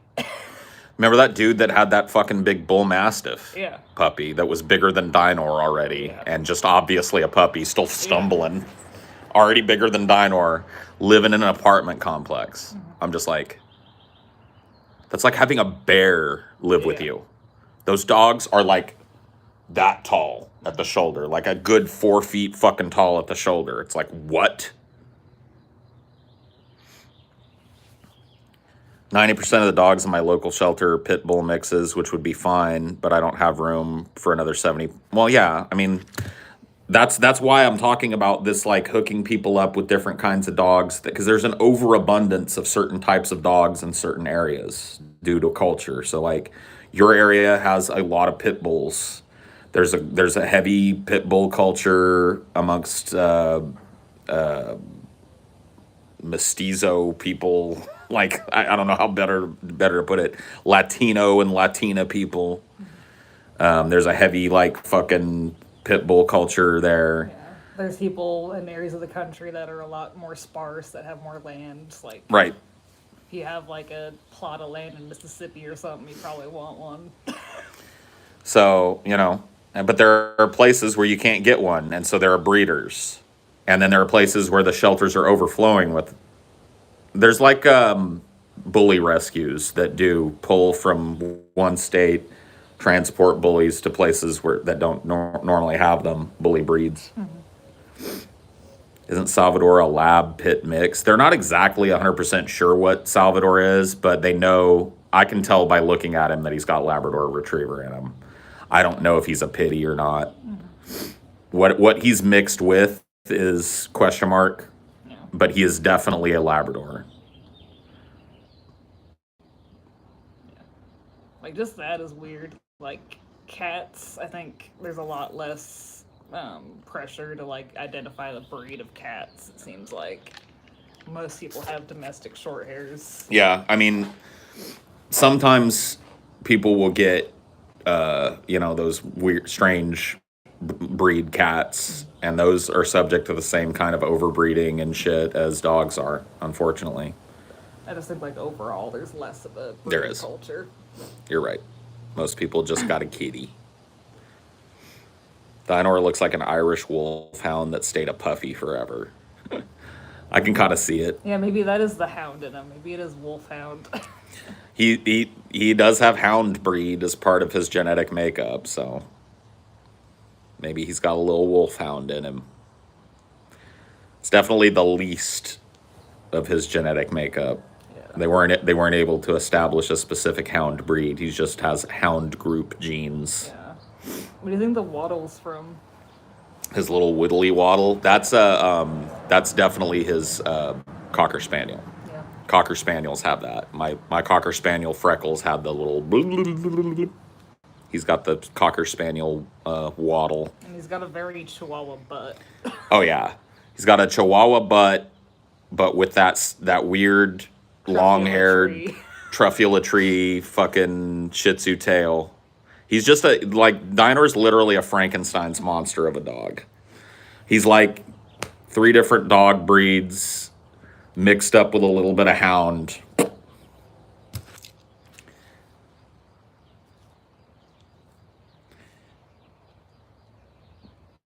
don't know, Dinor's eyes are captivating. They steal your soul. They do, man. Being stared at by Dinor is an experience. It really is. He'll just and it's like, whoa. He's extremely expressive. Extremely vocal. Makes all kinds of little noises and shit. He's a strange little dog.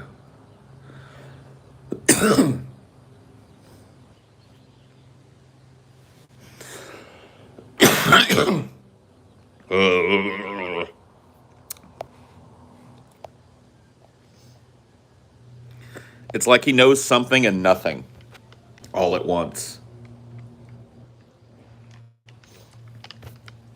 Staring into Dinor's eyes is like looking at non-sentient sentience.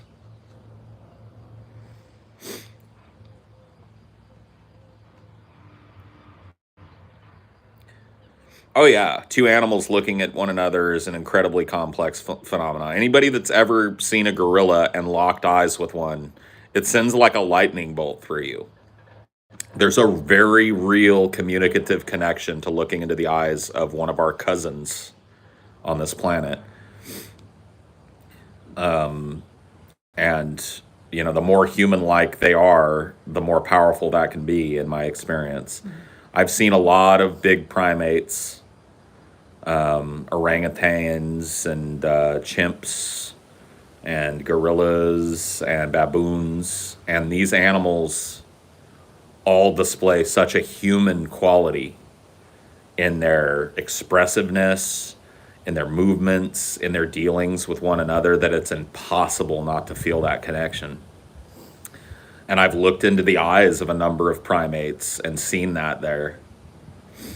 And it's fucking shocking, man. It really is.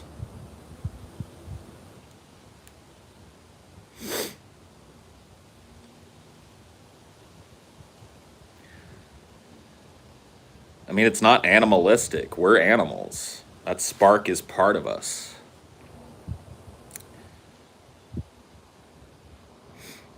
I want to see a gorilla, but I don't want to go to a zoo. I don't blame you. It's a pretty sad thing, to be honest with you, to see, especially those types of animals, but like big cats too. Like typically big cats in zoos are either just laying around or pacing.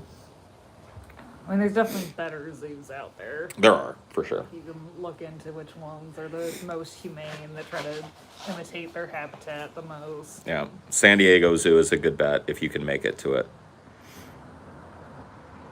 The San Diego Zoo is pretty renowned as a zoo for keeping the habitats clean and letting the animals have large areas of land to roam. And the smarter the animal, the sadder. And you can tell smart animals are depressed. Sure, zoo is a glorified cage. It's not even really glorified. It's just a cage. It's a cage for animals, for us to look at them. And, a lot of zoos have animals that are living in them that could not survive in the wild, that were rehabilitation animals that were raised by human beings, or have some sort of injury that's not really apparent that precludes them from living in the wild. So you can't, look at zoos as an altogether bad thing. Yeah. You can't just release them all into Kansas or something. Right. So there's a give and a take with zoos.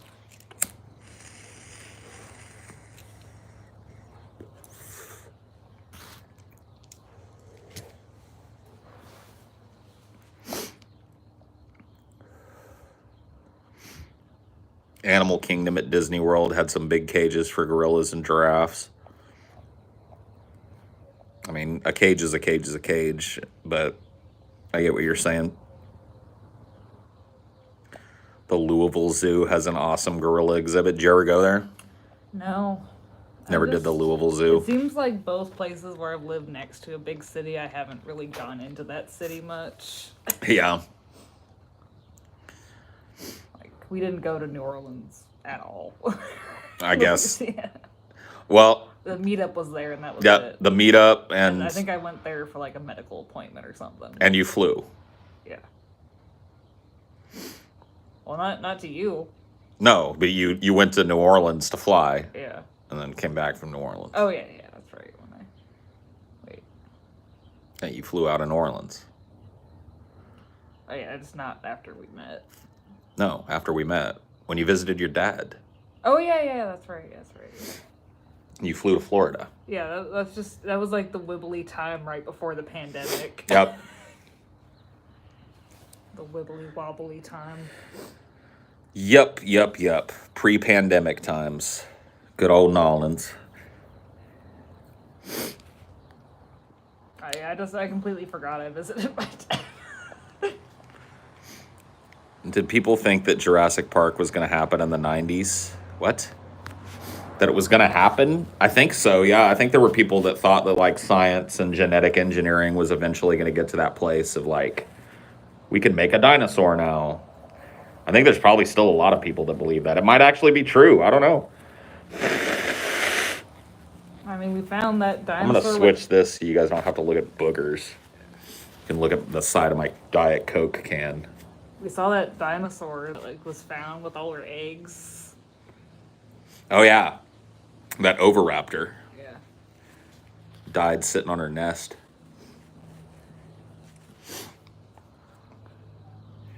Apparently we can make a Neanderthal. We just need a human host willing to birth it.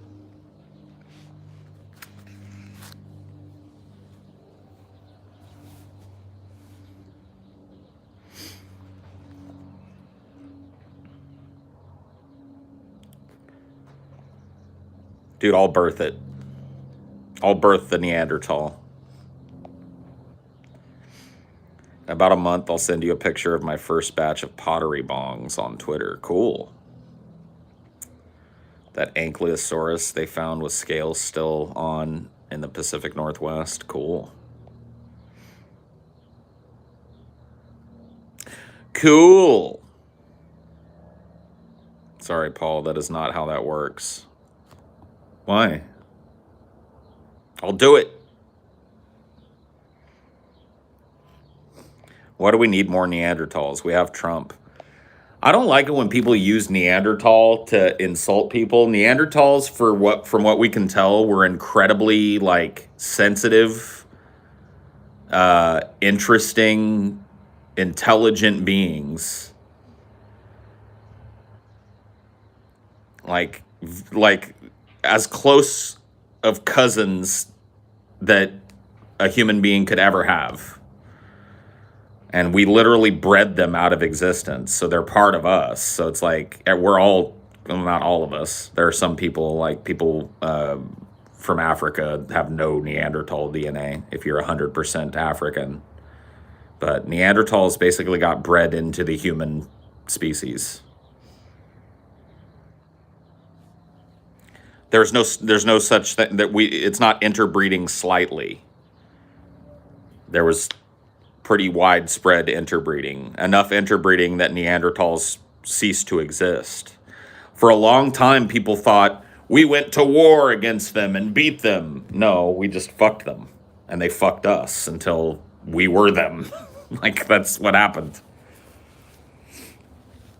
And we might have warred against them, but in that war, afterwards, there was a lot of fucking that went on. Let's put it that way. Why are we talking about Trump? I don't even know.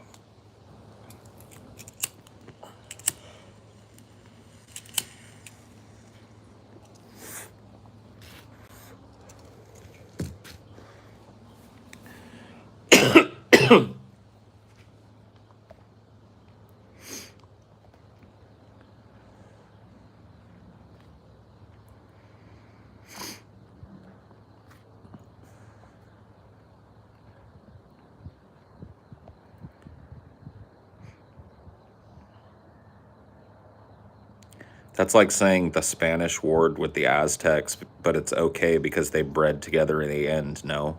No. What? We're talking about different species in ancient times before civilization.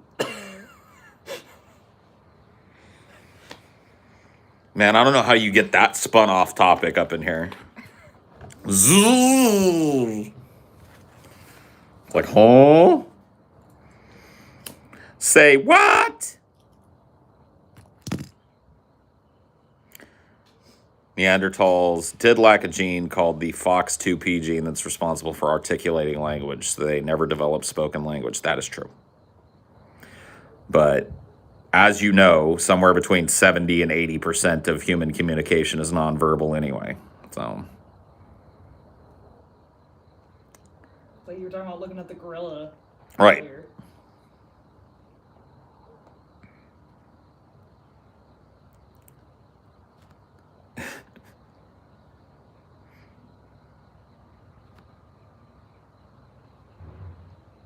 Neanderthals even had religions. Yep. Some people actually have a percentage of Neanderthal in their DNA. Yeah, you just said 70-80% of people. Yeah. Like if you have European or East Asian or broadly Asian ancestry, there is a high likelihood that you have a percentage of Neanderthal DNA. The only way that you have none is if you have 100% African ancestry.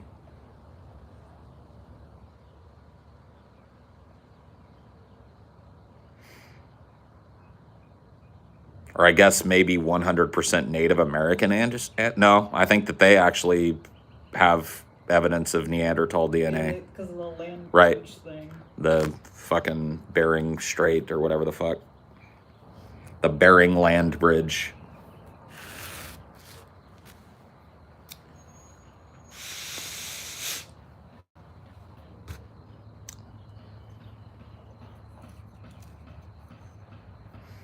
In prehistoric humans, religion is a sign of intelligence. In modern humans, religion is a sign of stupidity.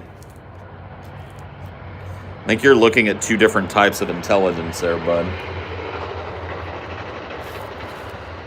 Intelligence is a subject that I don't even like talking about because I think it's such a broadly misunderstood subject. Like, there are people that think that an IQ test is the yardstick by which someone's intelligence is measured. And in fact, intelligence is the subject of tons and tons of scientific study right now. There are different forms of intelligence, different metrics by which it can be measured. And so intelligence is a complex topic that is reduced to a very simple topic in a lot of people's minds because they have a very narrow definition of what intelligence is and isn't.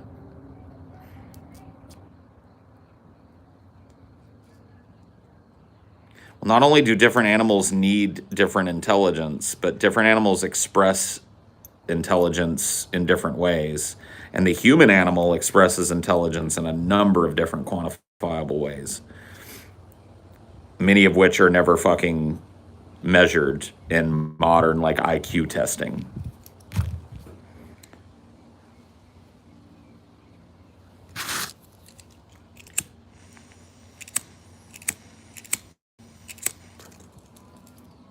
God damn you, wind.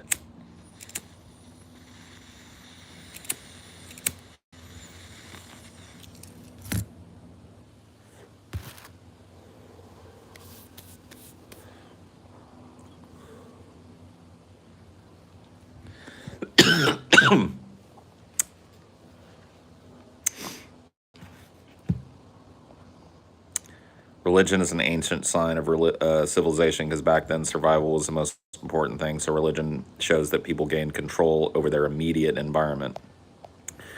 Well, that and the agricultural revolution. I mean, the agricultural revolution allowed for that. And religion predates the agricultural revolution.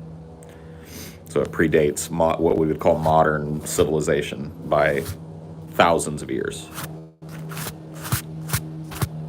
Hundreds of thousands, possibly. Certainly tens of thousands of years. Social intelligence is often overlooked. I'm a software engineer, and I had some really smart people in my class that couldn't string a sentence together or read a room right. Like, there are very different levels of intelligence. There's like pattern recognition intelligence, and there's numerical intelligence, and there's linguistic intelligence, and there is social intelligence. There's problem-solving intelligence, and all of these intelligence are independently quantifiable, and some bleed over into others, and some don't. It's a very complex topic.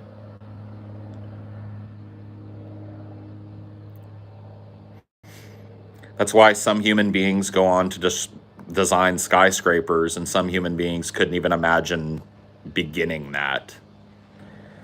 Well, it's like, I don't think either of us could put an engine together. No. No. We've been neglecting our coffee table because we're dreading trying to piece We it hate putting together. things together. We're bad at it. We're not the best put-togetherers. People learn differently because of this. Yes. Yes.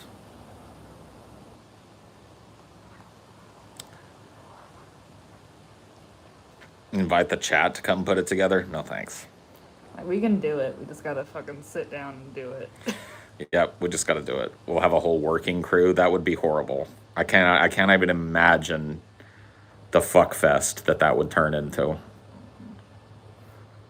All chiefs, no Indians. Yep. Everybody just like, no, this is the way you do it. Who has the Allen wrench? It disappeared. Nobody has the Allen wrench. I know, I saw it in the package. Oh my fucking God, that would be horrible.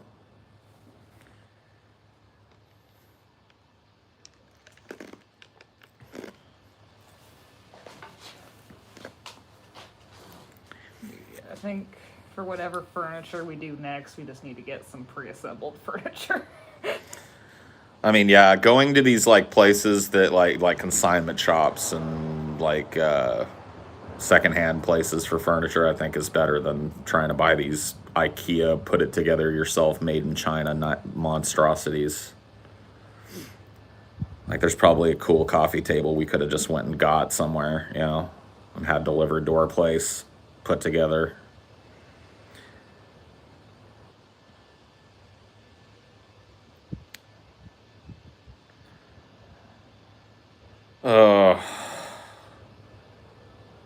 Nuked. Like, when you think about crime bosses, they couldn't tell you anything about geology, but when it comes to understanding people and environments, they're basically Einsteins. Right. I mean, that's a good example. Like, a good example of that is the show that Amelia and I are finishing up right now, The Sopranos. Like, Tony, like, they make it a point to show that Tony is not book smart, and a lot of the people that surround him are not book smart. Like, there's one dude that it's like his gimmick that he constantly mispronounces and misuses words that he doesn't understand. Little Carmine is constantly like, Yep. This is a predogament. Yeah. This predogament, gentlemen, has got to be taken care of. You know what I mean? But these guys, it shows, though, that Tony has this immense well of intelligence when it comes to all of the threads that are required to keep his little scam going, and the way that he has to present himself, and the way that he has to show force or not show force. And he has this introspective emotional intelligence that never quite gets there, but who does, And like, I mean, even as like dumb as they portray little Carmine, like Tony still leans on him a lot for like negotiation. The dude knows what he's talking about when it comes to things. And little Carmine delivered Tony that, like, probably one of the biggest pieces of advice that he's probably one of the most profound and wise pieces of advice that he's gotten in the show. You remember, like, I think it was early season 6. He tells Tony, like, You know, the shelf life for guys like us is not long. Just get, take what you can and, get out while you can and spend time with your family. You know. But yeah, he's definitely not good at like life management, like his personal life, though. I guess not. He didn't make a very good boss, but he's definitely got, he was adjacent to his father growing up, and his dad was a great boss, so some of that bled over to him. He's got a different kind of mind for things. I don't know. It's just a good way of looking at the different kind of intelligence. People think that having good elocution and like a broad vocabulary is what intelligence means, and that's just one part of intelligence. Who do you think is the dumbest character in The Sopranos? I don't know. I mean, I don't think there's a lot of characters that are just outright dum-dums in The Sopranos. It doesn't, like, there are people that are portrayed as not as quick on the uptake, like Bobby Bacala's a little slow, but he's definitely smart in a certain way. He's got a certain mind for things. He's got an engineer's mind. He builds all those little trains and shit. That takes a certain kind of fucking intelligence and skill. Yeah, I mean, I think there's definitely like goons on like the New York side where they just portray as like knuckleheads. Sure, but we don't get to know right. them, yeah. We don't get to know those goons. It's like you could say that like Paulie, but Paulie's kind of perceived as stupid because he's backwards. Like Paulie's backwards. He's a very old school guy, very racist, very sexist, and has a very set in his ways kind of 1950s way of dressing and talking and keeping himself. And that's why people go like, oh, Paulie's dumb. But Paulie's, he's a schemer. Yeah. He's got that mind where, like, he's managed to survive in a job where a lot of young men just end up getting waxed or shot by somebody else or dying on the job, And he's this kind of old guy. Like, you don't survive as long as Paulie has survived in the game without being a fucking crafty fuck. Especially since he is kind of annoying, like just that alone, surviving while being an annoying person. The fact that Paulie is so prickly and annoying, and people have every reason to probably want to have him whacked out, and he hasn't been whacked out yet, shows that Paulie has a fucking social intelligence that lets him navigate his group and be an integral part of this kind of business operation. Yeah. I mean, Rob is definitely someone that didn't know where the line was. Jackie Aprile Jr., he almost drowned in a bucket of water. Okay, yeah. Yeah, that's probably it. But you know what? Jackie Aprile Jr. was also a young man. Yeah. Tony was a dumb fuck when he was 20. Yeah. That's kind of the point, is like, AJ does stupid ass shit because he's a teenager and in his early 20s at the end of the fucking, show. Meadow does some stupid ass shit and gets involved in some stupid ass shit when she's younger, Like young people, that's another thing. Like a lot of people don't like to say, and it's true. It's not true of all young people. Young people have different speeds of development and have different aptitudes and stuff. But typically, when you're young, you fuck up. You say stupid things. You get involved. You get in trouble. You do dumb shit just because you're young. And Jackie Aprile Jr., you could look at him and go like, yeah, he's the dumbest character in the show. And I'd agree with you. He's probably the character we spend the longest with that I would say is the dumbest, but he's also just a youngster. You know what I mean? I imagine that Tony and his dad were a lot like him when they were young bucks running around.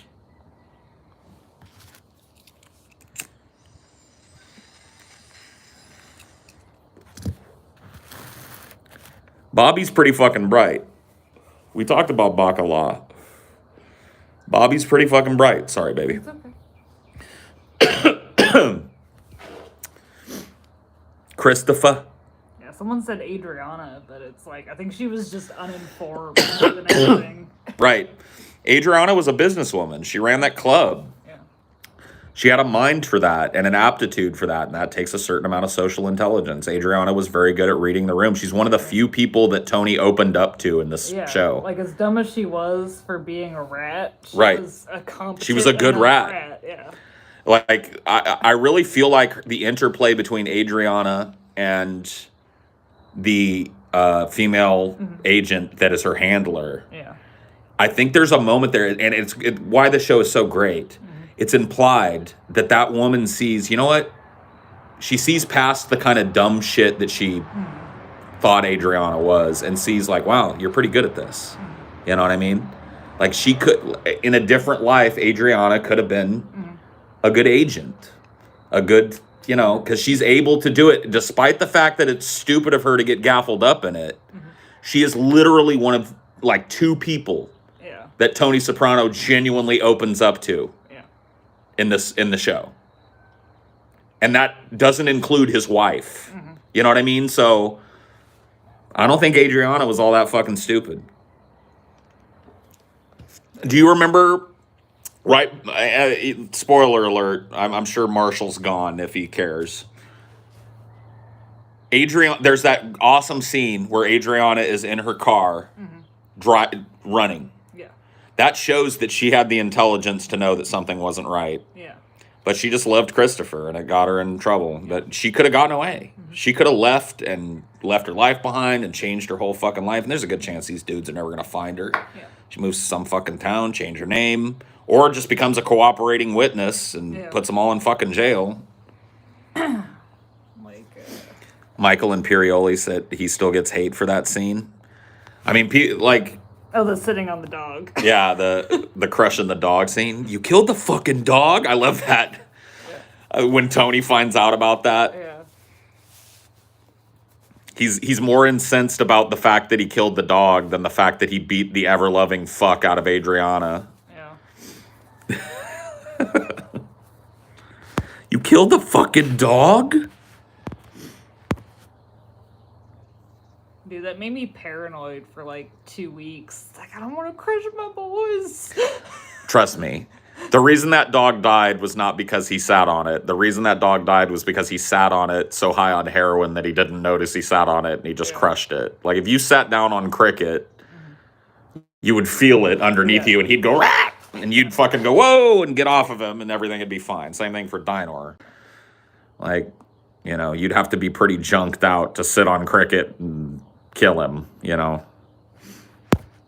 Plus, Cosette was like that big. Yeah. She was like a little gerbil of a dog. Yeah, she was a purse dog or whatever. Yeah.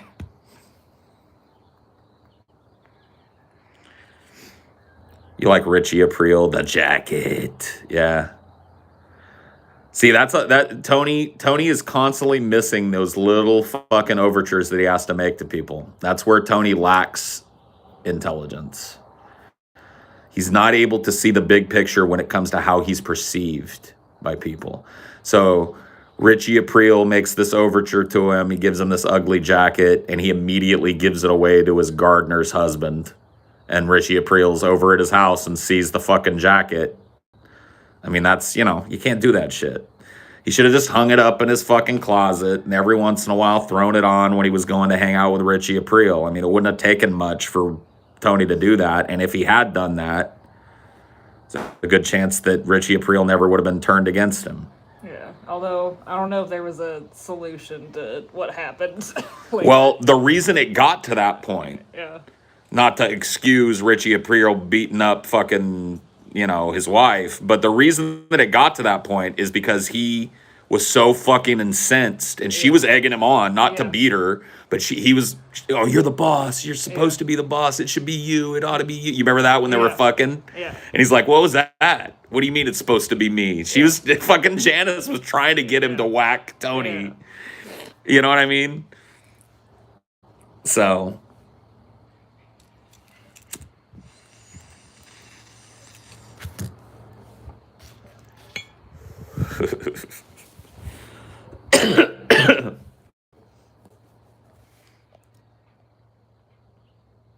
Christopher called the dog a pocket rat. Yeah.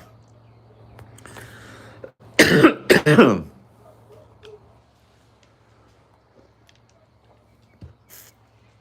just goes to show you, like, Christopher even, he's not presented as a book smart guy or a very smart guy at all. Like, he's a guy that gets by on nepotism in the show. Yeah. He gets where he's at, not because he's good at his job, but because he's Tony's fucking cousin or nephew or whatever he is. That movie, too. Right. But that's the thing. He shows up on a movie set, Yeah. and he uses his fucking thing to get in on this movie set, and you get to see the spark come out of Christopher all of a sudden. He's sitting there on the movie set, they don't know what to do, and he just comes up with the right word. Yeah. What was it? Bukyak. Pukyak, yeah. Pukyak. This one calls this one a pukyak.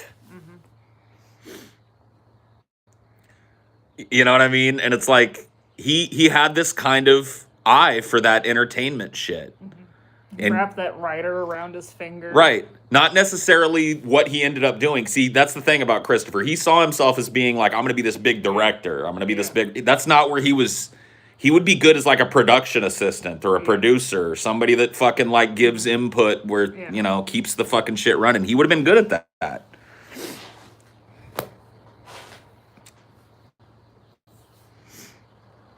Just wasn't to be. Y'all talking about tomato soup, I think you're behind. Yeah, if you're talking about tomato soup, you just started. Richie was more sensitive than Janice. I mean, yeah. What show is better, Game of Thrones or Sopranos? I think Sopranos, just simply because Game of Thrones ends so horribly. Like, the last 2 seasons of Game of Thrones are almost unwatchable shit. And the last 2 seasons of The Sopranos are fucking awesome.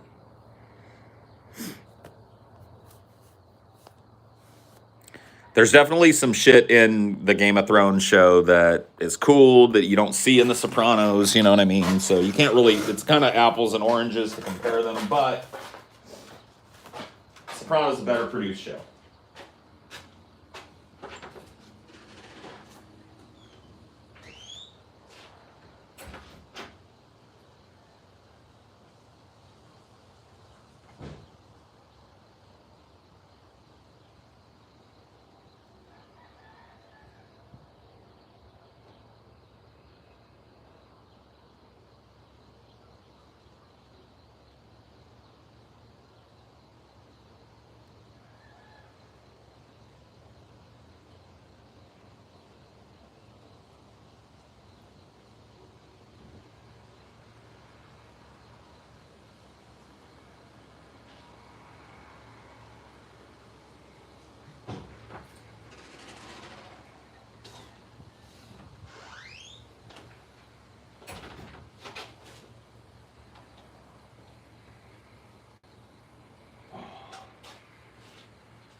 Gotta do my stretches. You'll have to wait.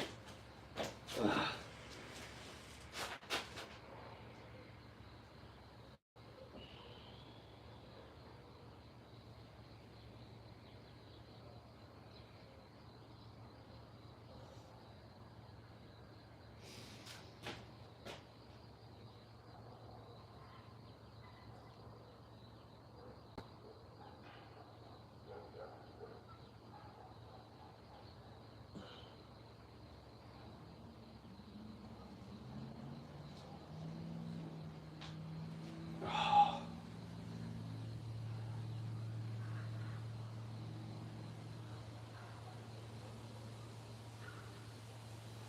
Oh, all right.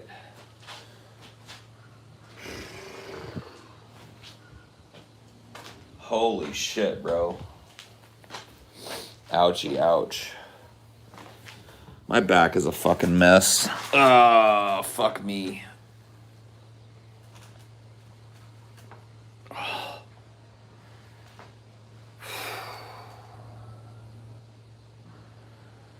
Ten kills on the board right now. Just wiped out Tomato Town. Fortnite, we about to get down.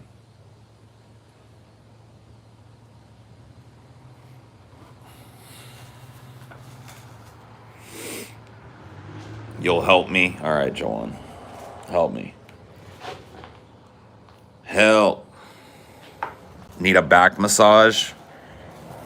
I need a backiotomy is what I need.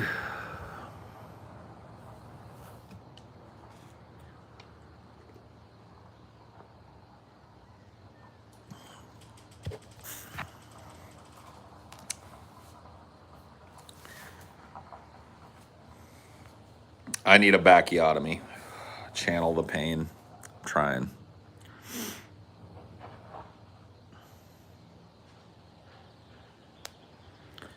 Is it psychosomatic? No. Psychosomatic, addict, insane. Breathe the pressure. Come play my game, I'll test ya. Psycho, somatic, addict, insane. Come play my game. Inhale, exhale, you're the victim.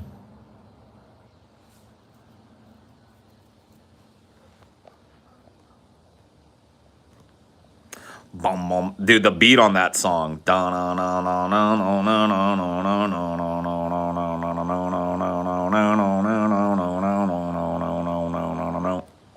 Breathe with me.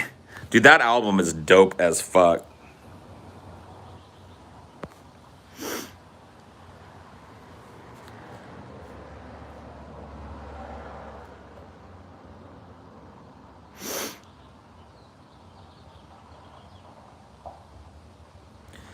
Yeah, I need to listen to that album again, too. I need to put that album back in my rotation. The Fat of the Land.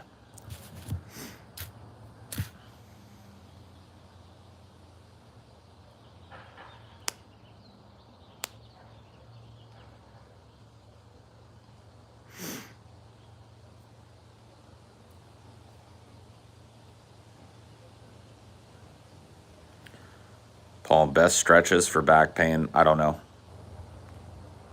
I honestly don't know what kind of back pain you have. I do a bend at the waist, like a waist hang. And then I slowly kind of do the whole stand up straight, kind of vertebrae by vertebrae, stand up straight. And then I do a full like arm stretch as high as I can over my head. And then I kind of bend a little bit this way and get a good stretch in.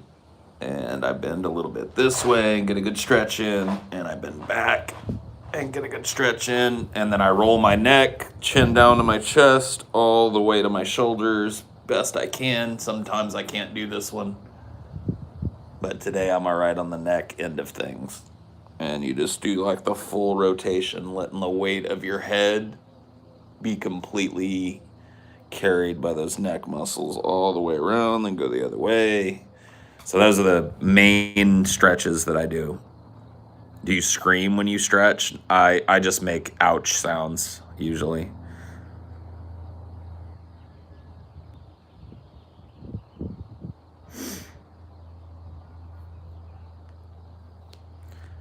I should run an online yoga class. No.